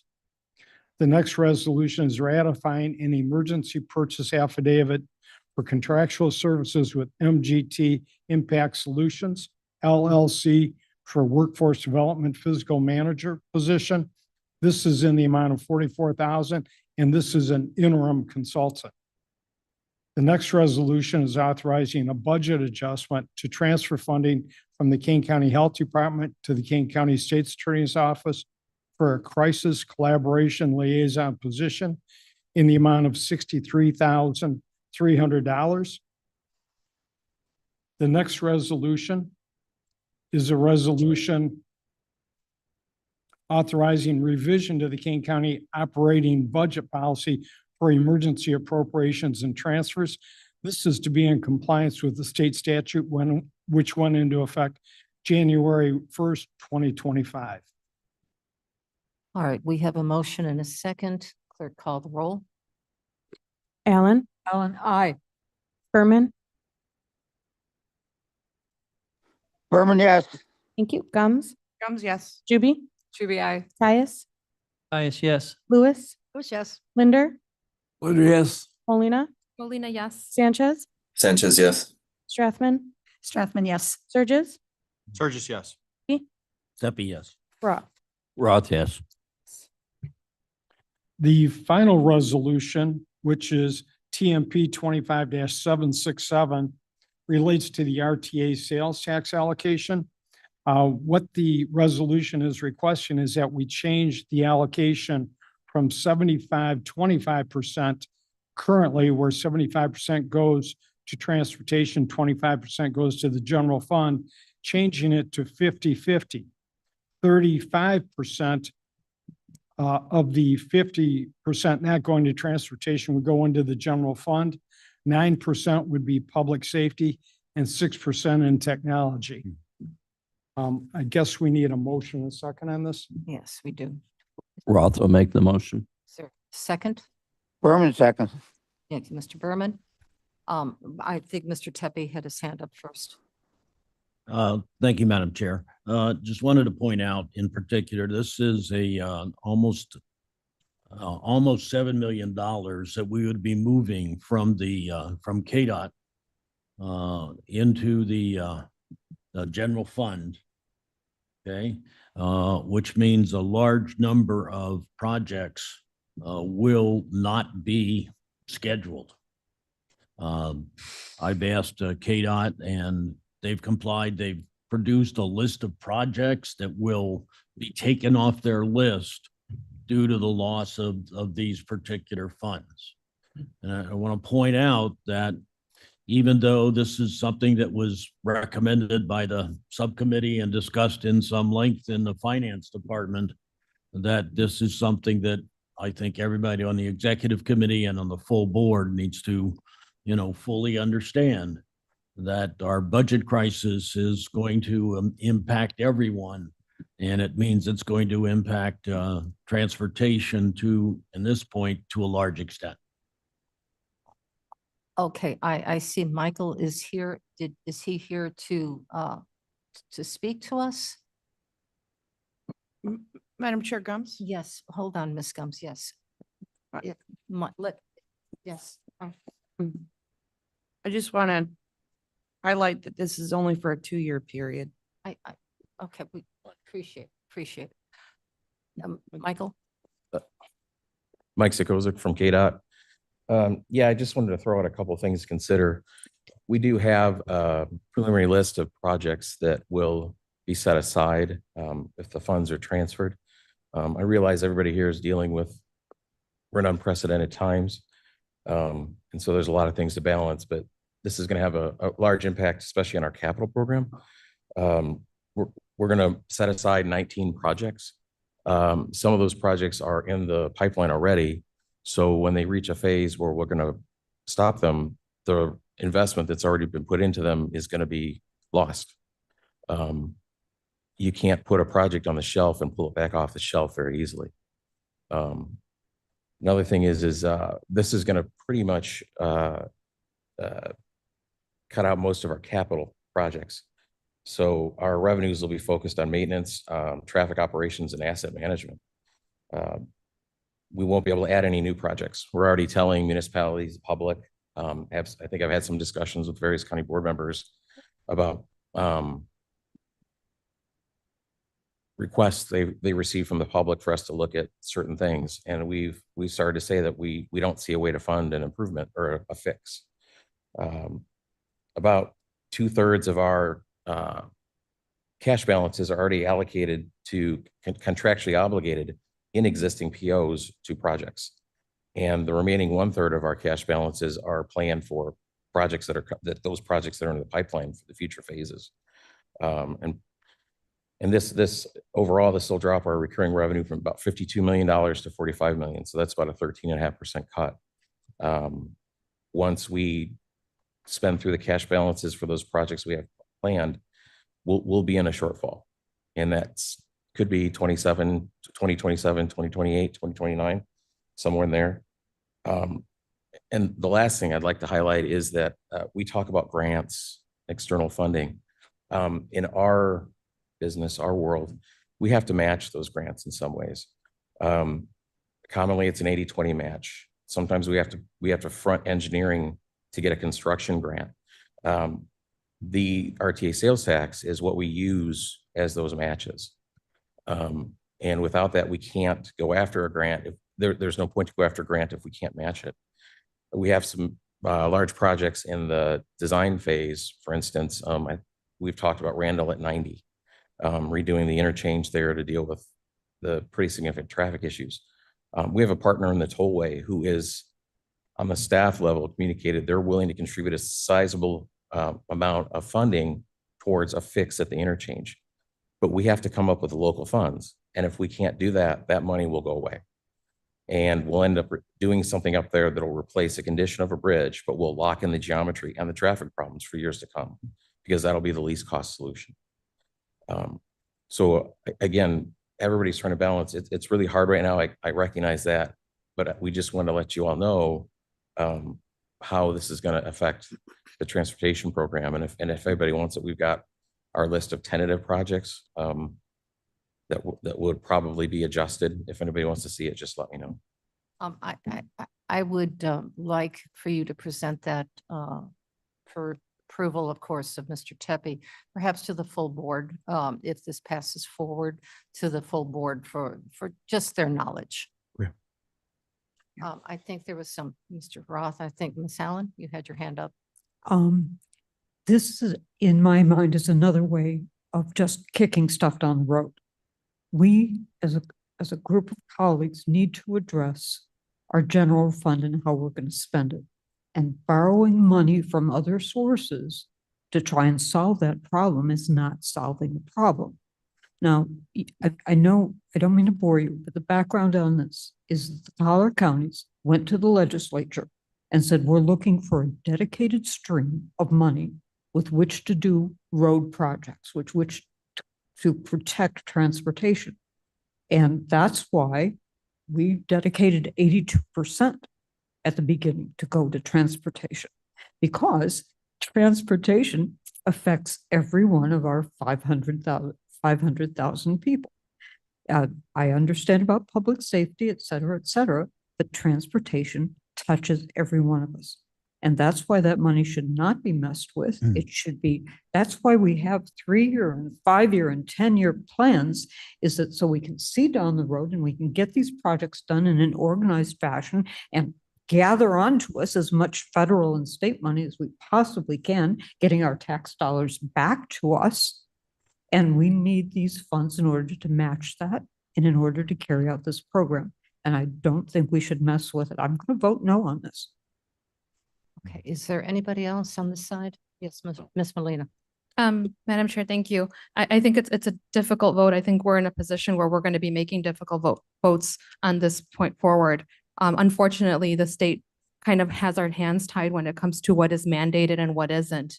And maintaining roads is something we should be doing, but we also need to make sure that we have to fund the jail. We have to make sure our judicial system is in working order. We're mandated to do those things.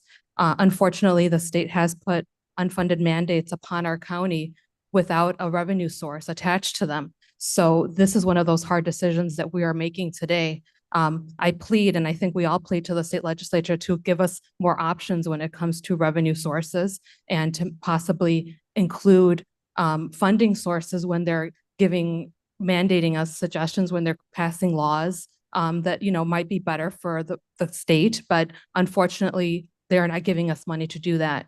So it hurts me to have to say, yes, I'm sorry, we can't do this project, but we have to make sure that we're paying the bills that we have to pay. And some of these projects aren't mandated. So at this point forward, we have to make sure that we're making decisions to just kind of stay afloat, at least for 2026. And hopefully we can figure out a solution moving forward. But it is a Band-Aid. But at this point, we are in need of more than a Band-Aid, but we need to make sure that we're making decisions. And this is going to be a hard decision for all of us, but I think it's a decision we have to make this year. And it hurts, but we can do hard things, county board members. Okay, Mr. Linder? I just need some clarification of process. If this group were to vote no on this, does it go forward to the full board with a negative recommendation, or does it not go to the full board? If it's a no vote on this committee, it does not get moved forward to the full board. But I do have the authority. Put it back on. I can put it back on. All right, Mr. Surges and then Mr. Ross. Madam Chair, thank you. I did ask for, to address my constituents here, or not constituents, my contemporaries here. This is where the rubber meets the road, and this is the decisions that we were elected to make. And unfortunately, Mike, you just gave me that list last week. And I just haven't had this is a big decision. And I just haven't read through each of those projects to evaluate, would I be willing to fund the jail or do this? I just haven't, I just received it. And I'm not in a position today to actually render a vote when some of these projects, I didn't even understand what they were because I only gave them a cursory review. I've had it for just a few days. And I'd just like a little bit more time to evaluate this. Does this have a deadline on it? Like if we don't do this today, something bad's going to happen? Or can you give us just a little bit of time to work through these, to evaluate and go back to staff and say, this is what this means. This is why it's so important versus something else. And I'm just one vote and I get it, but I just got the information. And Deb, you are game on today, sister. I appreciate you. We can postpone this. Can or and cannot? Can. Okay. We can move this to another board. So if you want to move it to the July meeting, we can certainly do that for reconsideration. You There's mean no August? issue with that at all? Just if you're going to ask us No, to vote next to the week. July meeting, perhaps it does go in August. August. Of the, Because if our next meeting is next week, coming off of the holiday, I got news for you. I'm not going to look at this over the holiday. I would love to tell you and be noble and say that I am. I'm not. I'm going to drink a beer and have a glass of wine and be with my kids. And so I won't evaluate this between now and then. So August to me would be well more comfortable, but I understand if there's an urgency and I have to work. So for a budgetary matter for the finance committee to be able, in the recommendation from the ad hoc committee, since they've already come up with the revenue stream, this is part of that revenue stream that was approved by the finance committee. So that would be fluid, but yes, it can be moved. Mr. Tepe, Yeah. and then Mr. Yeah, Madam Chair, I just wanted to share, Mr. Leonard and myself working on the subcommittee and our recommendations to the finance committee. Okay. The key thing that we worked on was revenue associated with the general fund. That's accurate. And we need to establish that number. Okay. There were three items that we recommended. Okay. One was reallocating the RTA funds. Okay. The second was to use the PTEL increase which was voted down on by the finance committee, but that's $2 million. I want to point out that $2 million is 20 people.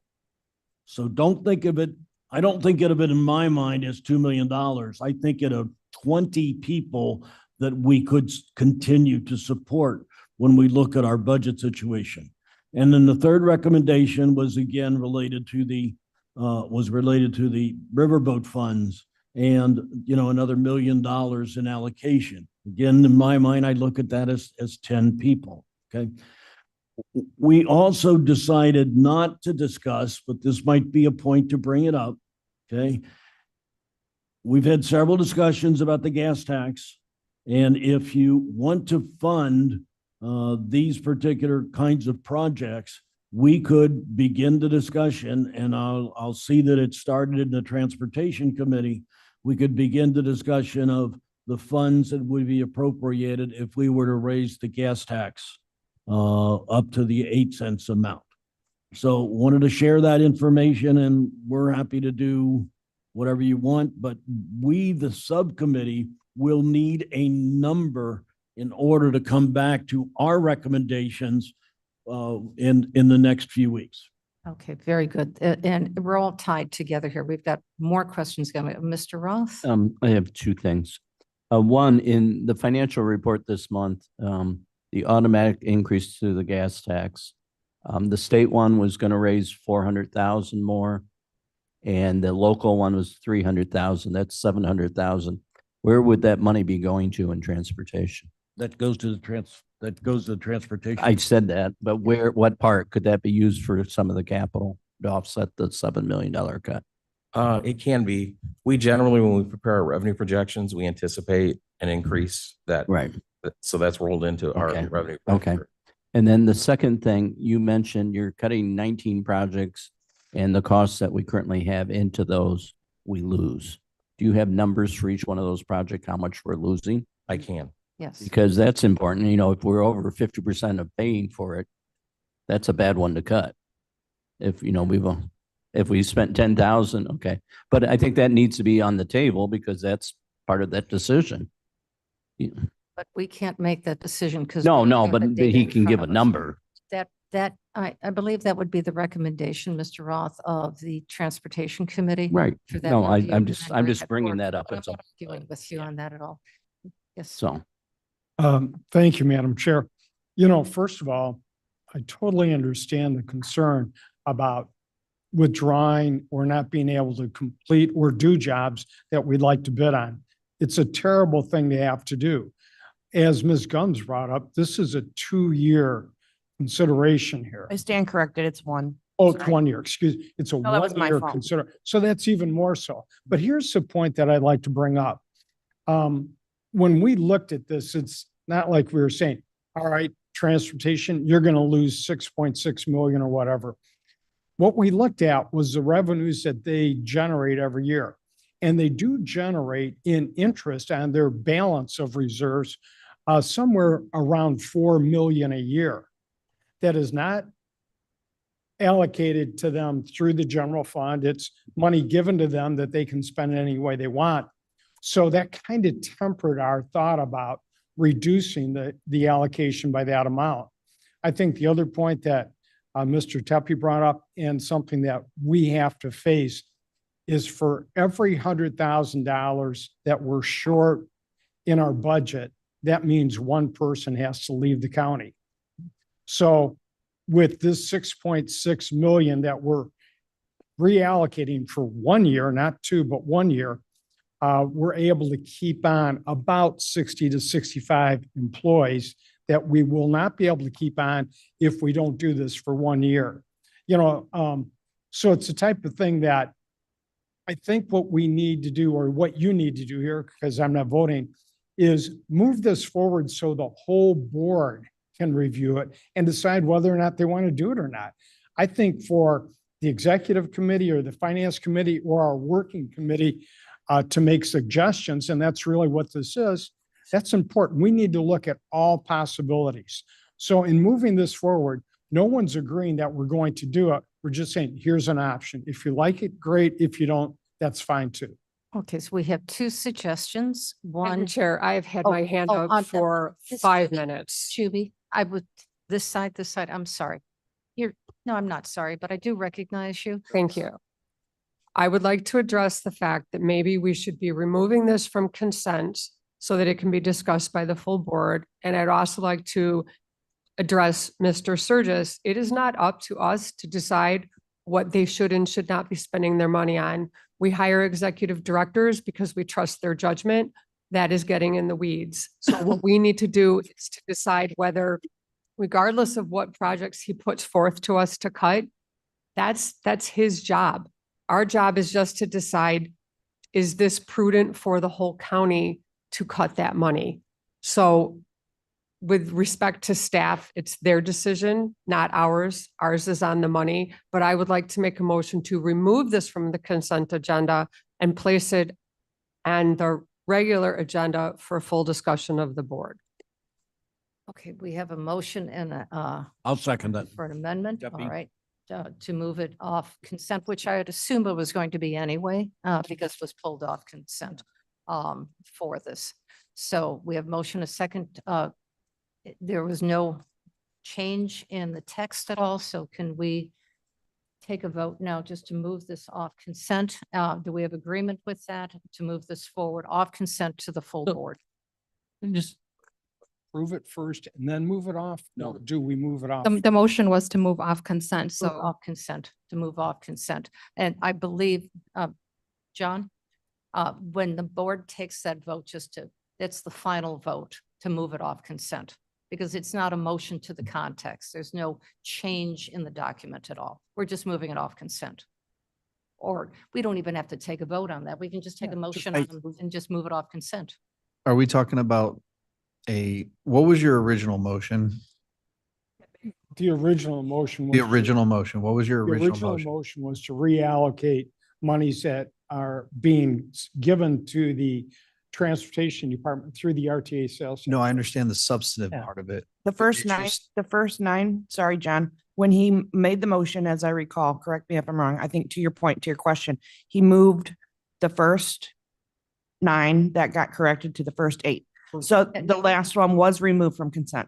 Yeah, so my question to you is, did you say the words to non-consent when I you did made the not, no. motion? Okay, so if you wanted to go on non-consent, then somebody needs to make a formal amendment, which it sounds like that's already been done, which means you need to take a vote on the amendment That's what and I then was pass it asking. substantively. Okay, all right, so let's take the vote. A motion and a second has been changed to amend this, so it goes off consent to the full board.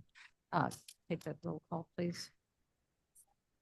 the point of information. So this doesn't necessarily pass it. This just moves it from consent. We still have to decide to pass If it it. is passed. Yeah, if it is passed. We, So it's a big you if. have not moved this forward yet at all. No, okay. Okay.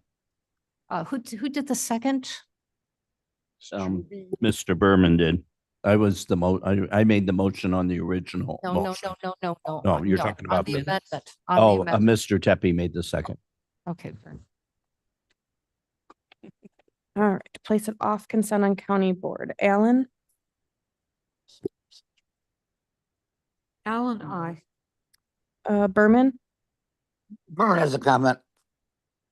There are many things I think that the finance committee and the executive committee are going to make decisions on that potentially should only be made by the full board. And I think this is a good motion to move this ahead for the full board. And I think will be other things the same nature that we will do in the future. So I vote yes. Gums? Thumbs yes. Juby? Chubby, aye. Pius?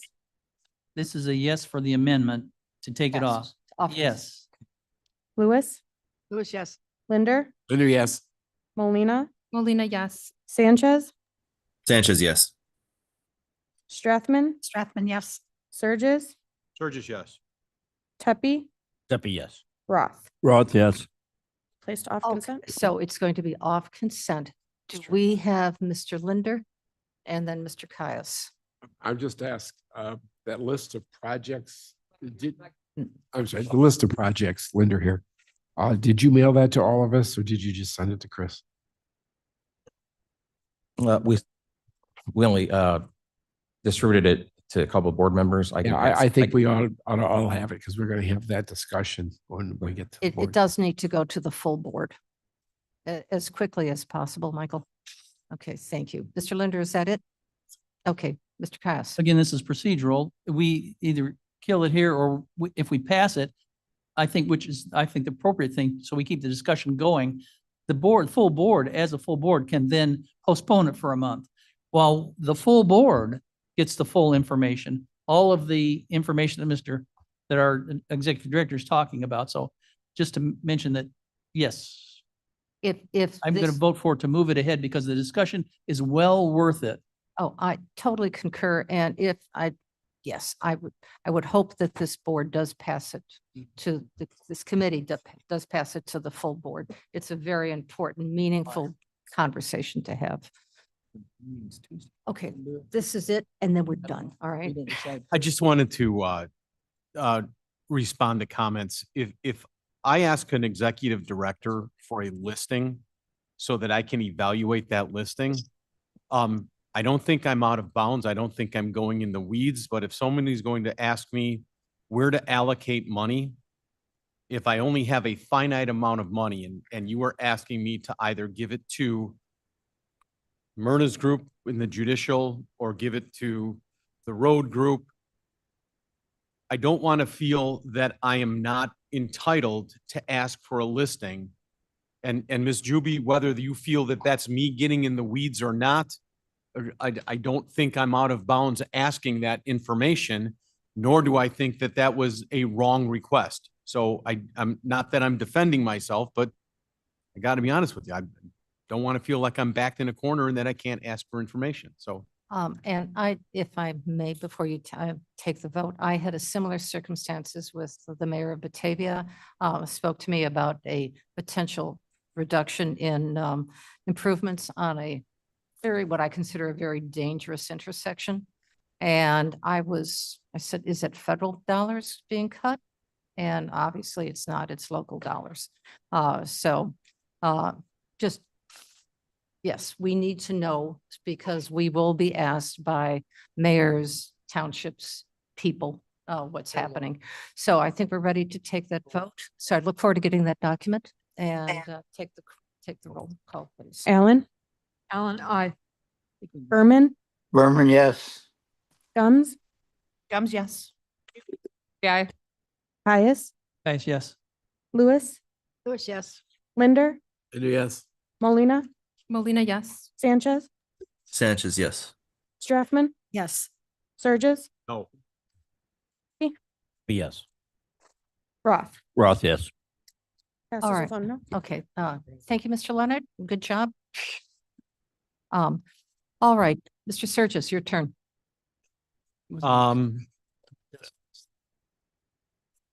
We have two items from Human Services. The first one is a resolution authorizing the contract for commercial insurance brokerage consultant. This is just a matter of housekeeping. But if I can take just a quick moment and just reiterate one last time, our last insurance broker consultant Holy shit. a cycle ago was Rich Ryan. It was painful for us to lose Rich. I have never met a finer gentleman, a better professional who cared for this county as much as we did. Unfortunately, Rich did leave the firm. We were assigned a replacement. We did go to market to look at what else might be out there. And I stayed out of this. This was performed by staff. They have brought this forward with their recommendation, and I would like to take the vote on that. Okay. There's a motion. Is there a second? Alan, second. Thank you, Ms. Allen. Any conversation? Questions? None? Call the roll, please. Allen, Alan, I. Berman, Berman, yes. Gums, Gums, yes. Juby, Juby, I. Caius, Guys, yes. Lewis, Lewis, yes. Linder, Linder, yes. Molina, Molina, yes. Sanchez, Sanchez, yes. Straffman, Yes. Surges, Yes. Tepe, Debbie, yes. Roth. Roth, yes. Item B, resolution authorizing Blue Cross Blue Shield and Cigna as Kane County's group health and dental benefit provider for 2026. I need to put a caveat on this in the explanation. Several people have come to me asking, are we holding our rates flat? Have they gone up? Have they gone down? We are holding the rates flat for this year. And I say that at risk. When I say we are holding the rates flat, we are in control of a pool of money that we contribute to. And we have set a reserve on that fund years back of $9 million. It has been suggested by professionals that there's an ebb and flow to that money, and we need to adjust that as times, and our claims are trending that we don't need that much in reserve right now. That's not to say that we may not in subsequent years, but for right now, our claims have been, we set the bar a little high and we can spend that down. Well, we're not going to spend that down by spending money, but we are going to spend it down by saying we'll keep our rates to the employees flat. So I don't, when we get into budget conversations about pools of money and, you're spending from reserves, no, this isn't reserves. This is the money that we've put in for claims. And the professionals are saying, we just didn't have the claims. You should back that down a little bit. Not to say that we might not come to you in a year and say, okay, we need to increase by $10 because we need to boot because we had a couple of large claims come through. So at this point, it is a flat amount that we're asking for, and I ask for a second. Second, please. Thank you, Ms. Wrong. Allen. Okay. Questions, Mr. Tepe? Thank you, Madam Chair. Mr. Surges, I do disagree with you. It is a reserve. Okay, it is truly a reserve. And a few years ago, when we were looking at health insurance, we were looking at an alternative that was $2 million a year less. Okay, and I would like to seriously suggest that we begin looking at an alternative to our health insurance that would be less, so that we have more funds available that could potentially be transferred to the general fund. Kathy, I'm going to ask you for a little backup on this, because would that savings translate to the general fund, or does it stay within the health fund? And to Mr. Tepe, to answer your comment, yes, it is a reserve fund, of course. However, in this case, I don't know how to say this politely, so let me just be blunt. We can't keep going to these other carriers and asking them for their most competitive quote, and then each and every year tell them, I'm sorry, we're not going to take it. We're going to stay where we're at. So at the point in time where this board is very serious about saying we would consider that, I believe that there are carriers, and I think it was United Healthcare at the last attempt, that came to us with massive savings, saying, here we go. And the disruption was so minimal, but it was overwhelming by this board that they didn't even want to consider it. So we are happy to roll up our sleeves and make that happen at the slightest inclination of doing so. But Kathy, can you just help me understand and communicate any savings in that line item? Is that a general fund line item, or does that stay within the health savings, the health account line item? It's definitely a savings to the general fund, because there's the employer and the employee share.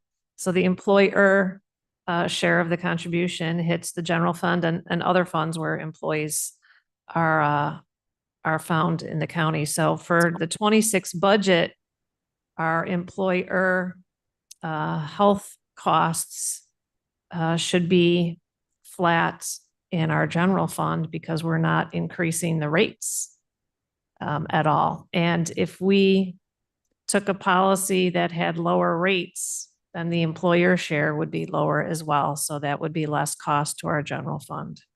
And Mr. Tepe, to be specific on this, I did author an email that went to the board members suggesting that savings, while we didn't shop it and we don't know the specifics on it, the historical savings that's been available time and time again is in the millions of dollars. We're not talking a couple of bucks. It's millions of dollars. Yeah, it's Several million. It's several $1 million and because my comment to Madam Chair was, I believe through human services alone, human resources, that we could come up with $3 to $4 million of budgetary savings if this board was to take action in some of these directions. And so we have, we stand prepared to do what we need to, up to and including we are changing out professionals. And all of our brokers and stuff like that are flat fee people. They are not percentage compensation in any way, shape, or form. But we have gone right to the mats and said we are not above changing out our professionals to make sure that we're getting the best and brightest pricing. I recognize that there's hands up, but a very quick question. Would this impact this year's budget, or if that policy were to be changed, the provider, that would be for next year, correct? I would rely on Kathleen to help answer that as well. And I'm only saying that because my right hand, Jamie, had to leave for an 11 o'clock meeting. And anything I say, I'd rather it come from Kathy. So the resolution here is the rates to be used for the 26 budget. Yes. Okay. So to answer your question, yes. Different topic. Yes, for next year. That would be for next year. Yes, sir. Regarding that reserve, part of that is restricted because that's what the employees pay into, is going into part of that. That And reserve I'm can not, never be let me put back to finish, let me general. finish. There's a certain percent that, we pay and then the employees pay. So the employees paying, we can't touch that part, I believe, but I'm not the expert. I mean, and I'm not sure what the percentage is. I thought it's 80% or 85% is. 70-30. We pay 80% and the employees pay 20%. Okay, 80-20. Is that correct? Wait a minute, we may be wrong. That's, It's on, It's 8317% close. so we can't touch the 17. employee that goes. So the employer share, that is an expense that hits like the general fund and county highway fund, wherever employees. And then the deduction that is taken out of employees' paychecks, both of those two amounts are deposited into our health insurance fund and used to pay claims. So whatever that dollar amount in that reserve, we can touch 83% if we wanted to. Well. When you say Potentially. touch, define touch. Touch. Well, as I mean, in you gotta it's just- available to transfer to general fund. It is not. Oh, no, you have to have money for claims. Yeah, You're it is not. It self-insured. is a No, but it is you made the comment earlier that we don't need to be at 9. Let's say we go down to 8. So the different, what's that dollar amount? That could potentially come out of there.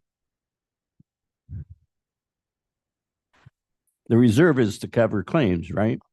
But you can't take from the restricted claims account and put it into the general fund. That transfer. Once it's in there. Once it's in there, it's in there. We can use that money to offset rates. No, and I understand that, and that's what we're using it Yes, for. correct. But we can never transfer the restricted fund money back to general Right. fund and use it. But we could say we don't need to be, we could even, we're keeping it flat. And there again, Mr. Ross, uh, take this please, offline. Mr. Ross, yes, please. That's, because it's getting too much. Okay, so I think we're ready to take this vote. I think Michelle had a. Michelle? Oh, I was just looking forward to your presentation at your committee. And please, I talked to Jamie Labrillo about this issue as well, and she had the same comments to me that if Might be the year to do this. So if we're going to pursue it, we have to pursue it with full heart. Because if you decide that you are satisfied with the current provider and you choose not really willingly, do not make that choice, please let it know so that we don't have somebody go through the cost and effort and the time to put together a presentation for the board that they really don't want. I don't want it. All right, well, Okay. Did we do a motion and second on we this have a one? motion and a second. I think we're ready to take the roll call. I don't want to waste his time. Allen, Ellen, I. Berman, Berman, yes. Gums, Gums, yes. Juby, GBI. Caius, Nice, yes. Lewis, Lewis, yes. Linder, Yes. Molina, Molina, yes. Sanchez, Sanchez, yes. Strathman, Strathman, yes. Surges, Surges, yes. Tuppy, Roth, yes. All right, Myrna. Yay. Okay, thank you, Madam Chair. Okay, our Judicial and Public Safety Committee met on June 12th, and we have two items we'd like to move to the consent agenda. The first one is authorizing an amendment to extend the professional healthcare service agreement between the County of Kane and the Kane County Child Advocacy Center and the Board of Trustees of the University of Illinois. Item B is a resolution authorizing psychiatric services for detained individuals in the Juvenile Justice Center, and I'll move both of those and request a second. Roth will second. Oh, all right. No one wants to pull anything off consent. Please take the roll. Allen, Aye. Berman, Berman, yes. Comes, yes. Juby, Juby, aye. Pius, Bias, yes. Lewis, Lewis, yes. Linder, yes. Molina, Molina, yes. Sanchez, Sanchez, yes. Strathman, Yes. Surges, Yes. Tepe, Steffi, yes. Roth. Roth, yes. Okay, very good. Ms. Strathman. Thank you, Madam Chair. We have two resolutions this morning. Number A is authorizing the renewal of a support services contract for the Homeless Management Information System. This is a network of social service agencies that coordinates services for the homeless population. And any discussion? I need a motion and a second. You can put them both together. Yes. Yes, I will do that. And you can make the motion. I will also have a resolution for authorizing intergovernment agreement for continuum of care with the administration of continuum of care administration with the city of Elgin. So I'd like a motion and a second to move both. Burgess moves. Second. Thank you. Thank you, Mr. Linder. Roll call, please. Allen, Allen, aye. Berman, Berman, yes. Comes, yes. Juby, Juby, aye. Pius, Bias, yes. Lewis, Just Linder.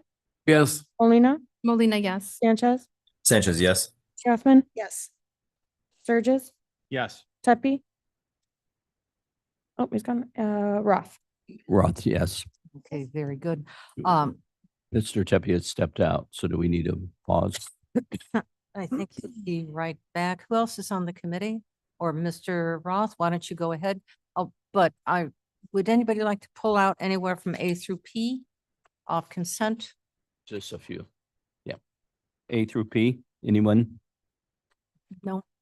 I have a question on A, and if I get it answered, I probably don't want to pull it off if I get. Well, Ask away.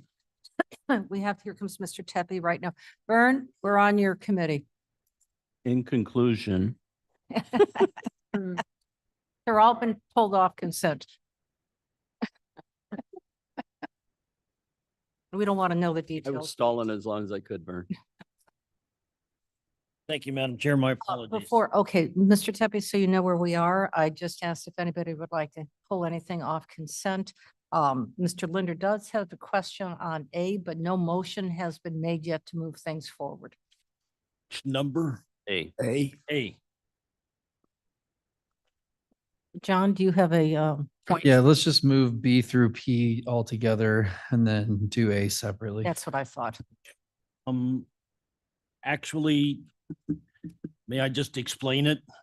It's- No, you may not. Says no. Simple explanation. May not address the Okay. question. I'll start with item B.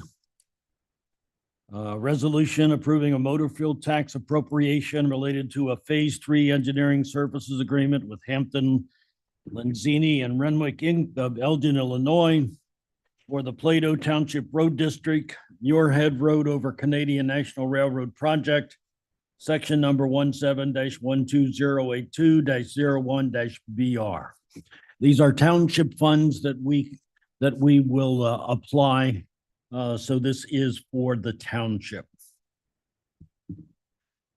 Item C, a resolution approving a motor fuel tax appropriation related to a contract for construction with Rouch Infrastructure, LLC of Des Plaines, Illinois, for the Plato Township Road District, Muirhead Road over Canadian National Road Project, section number 17-12082-01-BR. Again, these are township funds that are managed by the by KDOT. Item D, a resolution approving a motor fuel tax appropriation related to the right-of-way acquisition of real estate for the Kirk Road over Union Pacific Railroad project, Kane County, section number 12-00192-04-BR. Again, township funds. Item E, a resolution approving adopt a highway applicants. We have one renew and two new applicants on this resolution. Item F, a resolution approving a contract for the purchase of mobile and handheld Kenwood radios for the Kane County Division of Transportation in the amount of $213,849.76. This was a budgeted expense. Item G, a resolution approving an intergovernmental agreement with the state of Illinois for Phase 3 construction for Randall Road at Illinois Route 72 intersection improvement, Kane County, section number 19-00514-00-WR. This would be, the total project would be a little bit in excess of $11 million, with $7 million coming from the state. Item H, a resolution approving an emergency access to Randall Road for Christ Community Church in St. Charles Township. This would be emergency access only. Item I, a resolution approving a Thorn Creek Headwaters Reserve Wetland and Stream Mitigation Bank Credit Purchase Agreement with V3 Wetland Restoration LLC of Woodridge, Illinois, for Kirk Road over the Union Pacific Railroad Bridge Replacement, Kane County, section number 12-00192-04-BR, in the amount of $637,200. Again, a budgeted expense. Item J, a resolution approving a contract for construction with Corrective Asphalt Materials LLC of South Roxana, Illinois, for the 2025 Kane County Rejuvenator Project, Kane County, section number 25-00000-01-GM, in the amount of $656,772. Again, a budgeted expense. Item K, a resolution approving a contract for construction with AC Pavement Striping Company of Elgin, Illinois, for the 2025 Kane County Chip Seal Project, Kane County, section number 25-00000-02-GM, in the amount of $794,755.40. Again, a budgeted expense. Item L, a resolution approving a contract for construction with Alliance Contractors, Inc. of Woodstock, Illinois, the Allen Road Culvert Replacement Project, Kane County, section number 22-00552-00-RS, in the amount of $324,672.93. Again, a budget expense. Item M, a resolution approving a contract for construction with Preform Traffic Control Systems Limited of Elk Grove Village, Illinois, for the 2025 County Paint Pavement Marking Project, Kane County, section number 25-00000-03-GM, in the amount of $833,321.60. Again, a budgeted expense. Item N, a resolution approving a contract for construction with AC Pavement Striking Company of Illinois, of Elgin, Illinois, for the 2025 Kane County Urethane Pavement Marketing Project, Kane County, section number 25-00000-04-GM, in the amount of $467,900.76. Again, a budgeted expense.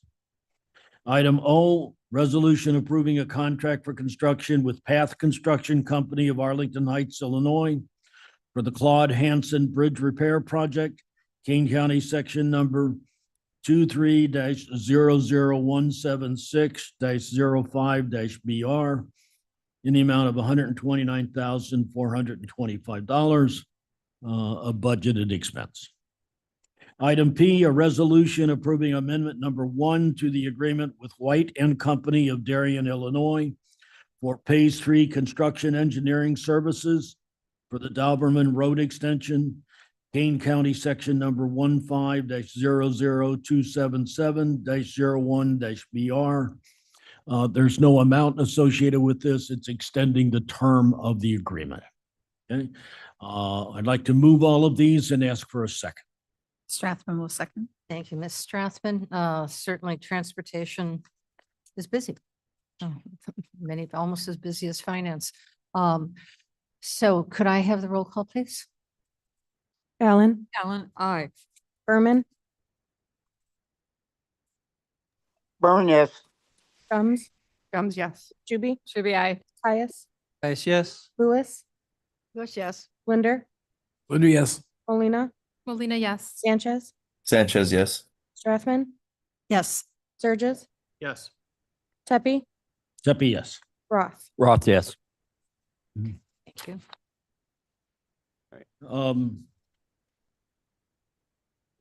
You need a motion and a second for A.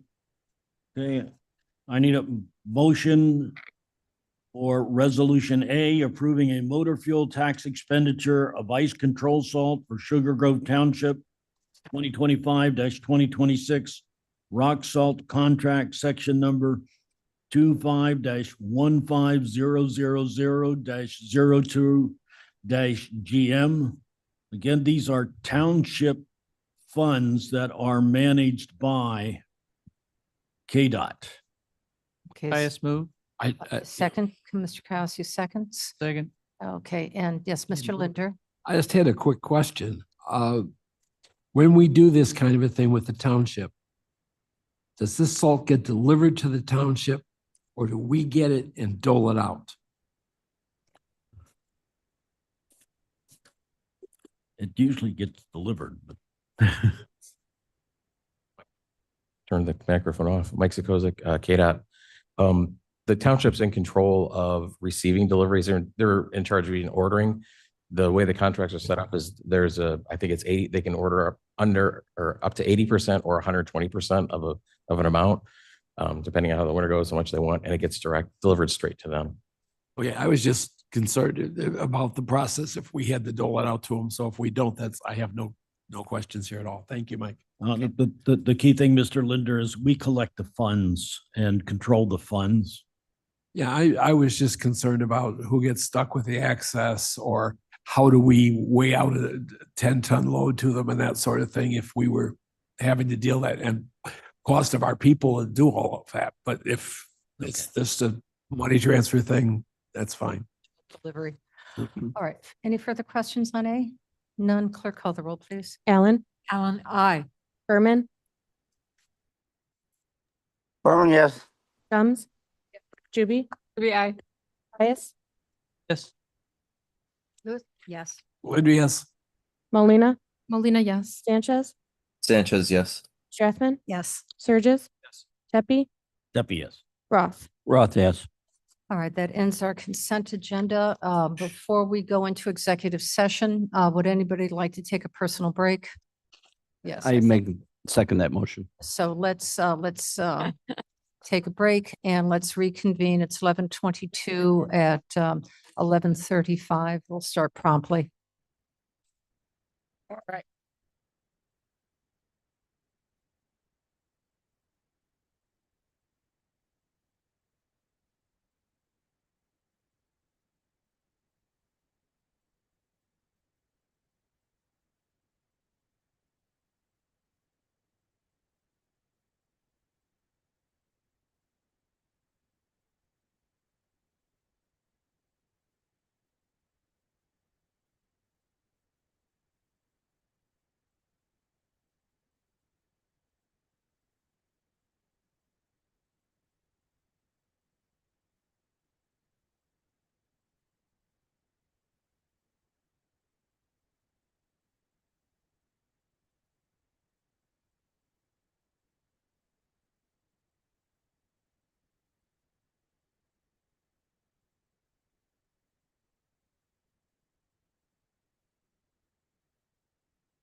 Oh, hi, everybody. on, baby. It's 11:34. Why doesn't everybody take their seats and so we can prepare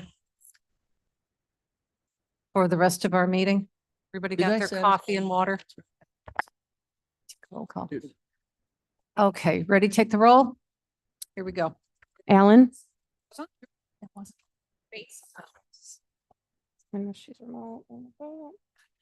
Berman. Still here? No, okay. Gums. Gums here. I'm sorry. Juby. Point of order. Did we Yes. vote to go into closed session? This is just roll call. Just Okay, roll it's not call. here. It's a yes. Yes, roll call. Juby. Yes. We're just roll calling. We're just coming back, just come back from recess. We're Oh, I just taking see. a Okay. roll. Here. Okay. Yep. Excuse me. Caius. Call to order, that's all. I'm here. Kai is here. Sorry. Lewis. Now, fine. Litter here. Molina. Molina is present. Sanchez. Sanchez present. Strathman. Here. Surges. Present. Tepe. Steppy here. Williams. Right. Roth. Here. I'm here. All right, now, may I have a motion and a second, please? Because we have quorum in the room, correct? Yeah. Okay, motion a second to go into executive session, please. Madam Chair, Yes, sir. I would move, we go into executive session for the purpose of appointment, employment, compensation, discipline, performance, and or dismissal of specific employees. Thank you, Mr. Linder. Second, please. Gums. Ms. Gums. Roll call to go into executive session. Allen. Allen, aye. Berman. I'm sorry, he's gone. Gums. Gums, yes. Juby. Juby, I. Caius. Yes, yes. Lewis. Linder. Litter, yes. Molina. Molina, yes. Sanchez. Sanchez, yes. Strathman. Yes. Surges. Yes. Tepe. Steppy, yes. Roth. Roth, yes. Here we go.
Hi, everybody. We're back in open session. Clerk, call the roll, please. Allen, Present. Bates, Berman, Gums, Gums here. Juby, Juby here. Caius, Guys present. Lewis, Who's here? Linder, Wait here. Polina, Molina present. Sanchez, Strathman, Present. Surges, Surges present. Tepe, Deputy here. Williams, Roth, Roth here. I am here as well. Ms. Strathman, you want to bring together or bring forward your resolution? Yes, ma'am, I do. Somewhere. I got it right here. So I would like to bring forth a resolution authorizing a salary adjustment for the administrator of King County Animal Control. You have a motion? I'll motion if I could Roth have a was second. second. Mr. Roth. Any discussion on this? Hearing none, clerk, call the roll. Allen, Allen, I. Gums, Gums, yes. Juby, Juby, I. Caius, Guys, yes. Lewis, Lewis, yes. Linder, Linder, yes. Polina, Molina, yes. Sanchez. I'm sorry, Strathman, Strathman, yes. Surges, Surges, no.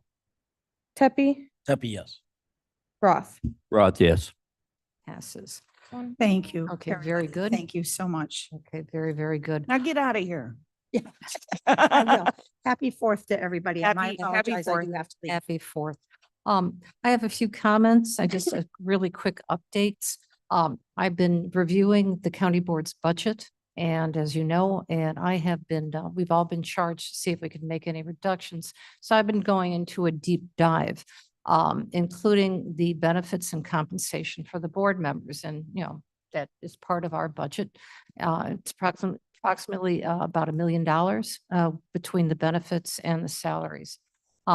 However, we were concerned that this is part of your general benefit package, and by statute, I believe, we cannot amend this until next year when the new board is just about ready to be seated.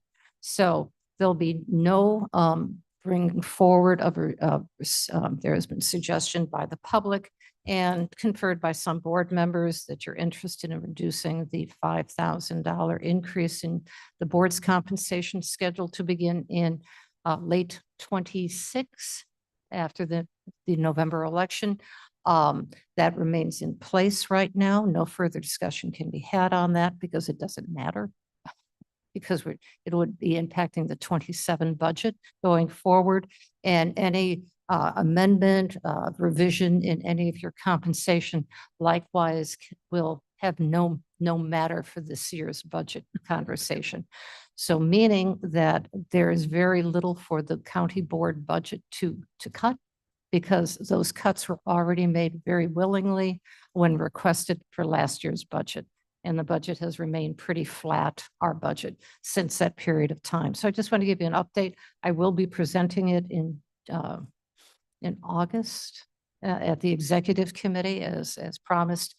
So that's what you can anticipate. So, you know, we've done a deep dive as best as we can. We've done a lot of analysis, a lot of review, a lot of understanding. But at this point, everything remains intact. Yes, ma'am. Madam Chair, I would question that and look at reviewing our contractual obligations under the county budget, as well as our transportation reimbursement, our travel reimbursement. I think those are two items that we can possibly reduce So the our request in. travel. So I will bring that forward and we can have that discussion. I think our lobbyist contract is up. I think it's something we should probably look at to maybe relook at. It's $120,000. It's not a lot, but I think it's comparable to the percentage of our budget. I think we need to look under every corner, every mattress, everything. And like I said earlier, it's going to hurt everybody, but we need to reduce this budget. Okay, all right. So I do know Michelle Gums could probably talk about this with her legislative update. That contract is currently being reviewed, I would assume. And it has to come forward for your review at that point anyway. So that'll be something for the board to take a look at, and we can further discuss the transportation allocation as well. So thank you for that, and I'll make sure that I note that and pull those out for your review. We went, many of us, several of us went to Peoria, to the Economic Development Council meeting that was hosted by the DCEO. And it was incredibly interesting. 2 days, if you're a economic wonky and job growth wonky, it was awesome. I have gotten contacts, and we're going to be taking a look at doing data management for those people who like software programs on how to analyze the value of Kane County's property that is available for economic development. I'm also going to be taking a look at the capacity to do analysis with cell phone use to be able to do data collection to find out who is buying product here in Kane County in certain areas like any of our malls, any of our gas stations, and we'll be able to further track how many people are coming from out of the county, mobile phones registered out of the county versus phones that are registered here inside the county. That is, I know, it's interesting stuff. And when those happen, we'll bring those forward to you because that'll be a contract if we're willing to move forward with that. So that we have exact data so that if we're taking a look at where people are going shopping, who's buying gasoline, we will know its impact upon Kane County residents. It's real impact on Kane County residents who's paying it and what person who's traveling here from Peoria to come to Kane County. The Workforce Board, I have incredibly good news. We were sweating out a meeting on Friday to meet because the state requires us to meet certain criteria, certain benchmarks. And we're on, and the benchmarks were not looking promising. But Mary, who was still putting the accounts together, said, I have some additional numbers that I've just evaluated. They were sent to our hired oversight accountants during the meeting. So for 10 minutes, we were just trying to figure out if there was another pathway forward so we wouldn't have to return several $1 million worth of funds. And lo and behold, when the new numbers came in, we exceeded benchmarks.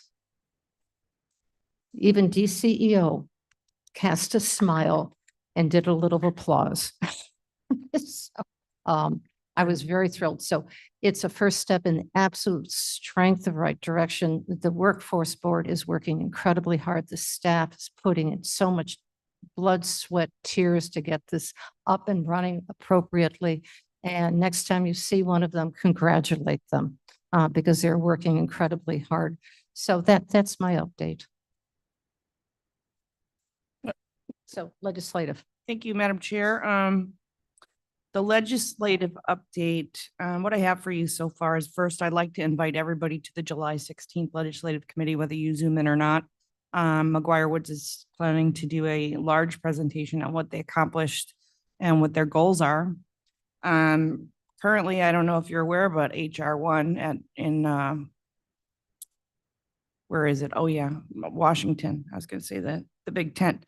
Anyways, that passed the Senate with a tie. That's going back to the House. We'll see what happens with that. And that will potentially affect local dollars.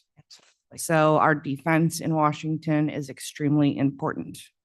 As it pertains to the McGuire Woods contract, we are working with purchasing right now, and I will be bringing that forward to the Legislative Committee for the 1-year extension. I would ask that you consider the return on investment here. Some of the things that they have done, they'll certainly express to you on the 16th, but recently we've gotten $475,000 from Krishnamurthy. We've got $2,681,000 from Foster. We've got $1 million from Durbin for the corner and $500,000 for Randall Road improvements. Those are things that our team is working on. Also, they have been fighting the RTA merger, the RTA CTA Metra merger. Those things come with unfunded mandates and reduce our local control. So they're fighting that as well. And I would just like to amplify how amazing they were and the county board members as well for holding our ground on that. And we could not have done that to the extent we did without them. I will let you know there is an update on that merger.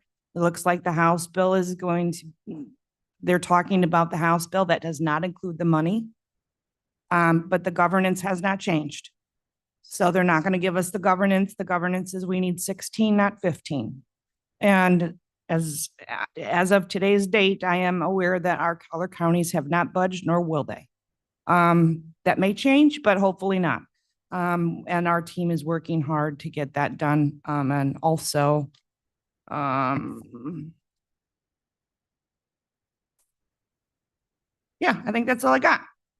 And just to follow up with the transportation, all of our local mayors have signed on along with a variety of other local mayors, sent a document to the state legislature in their opposition to this.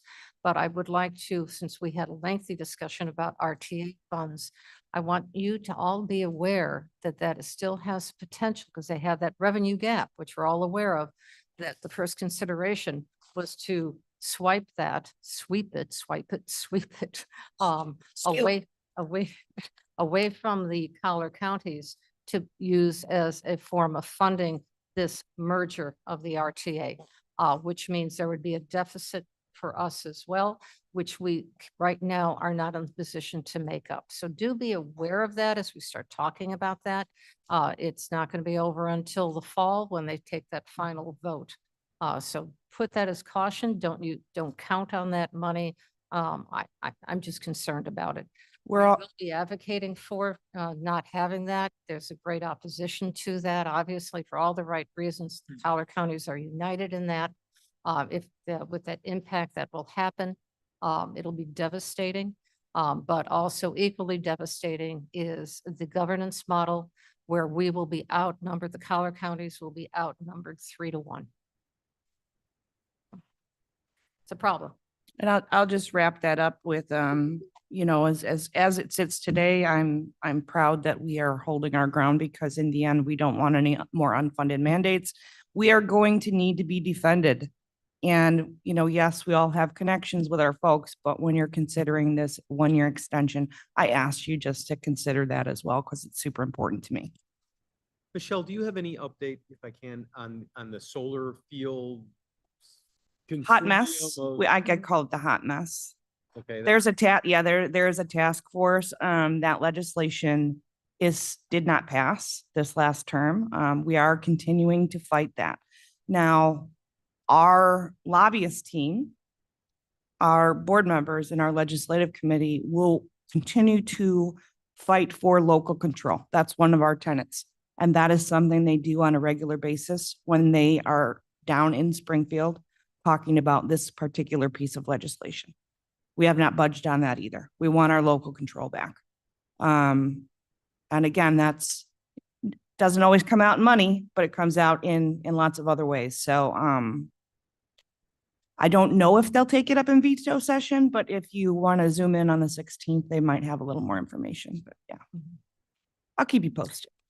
Okay, very good. I believe that concludes, unless there's other committees. Yes.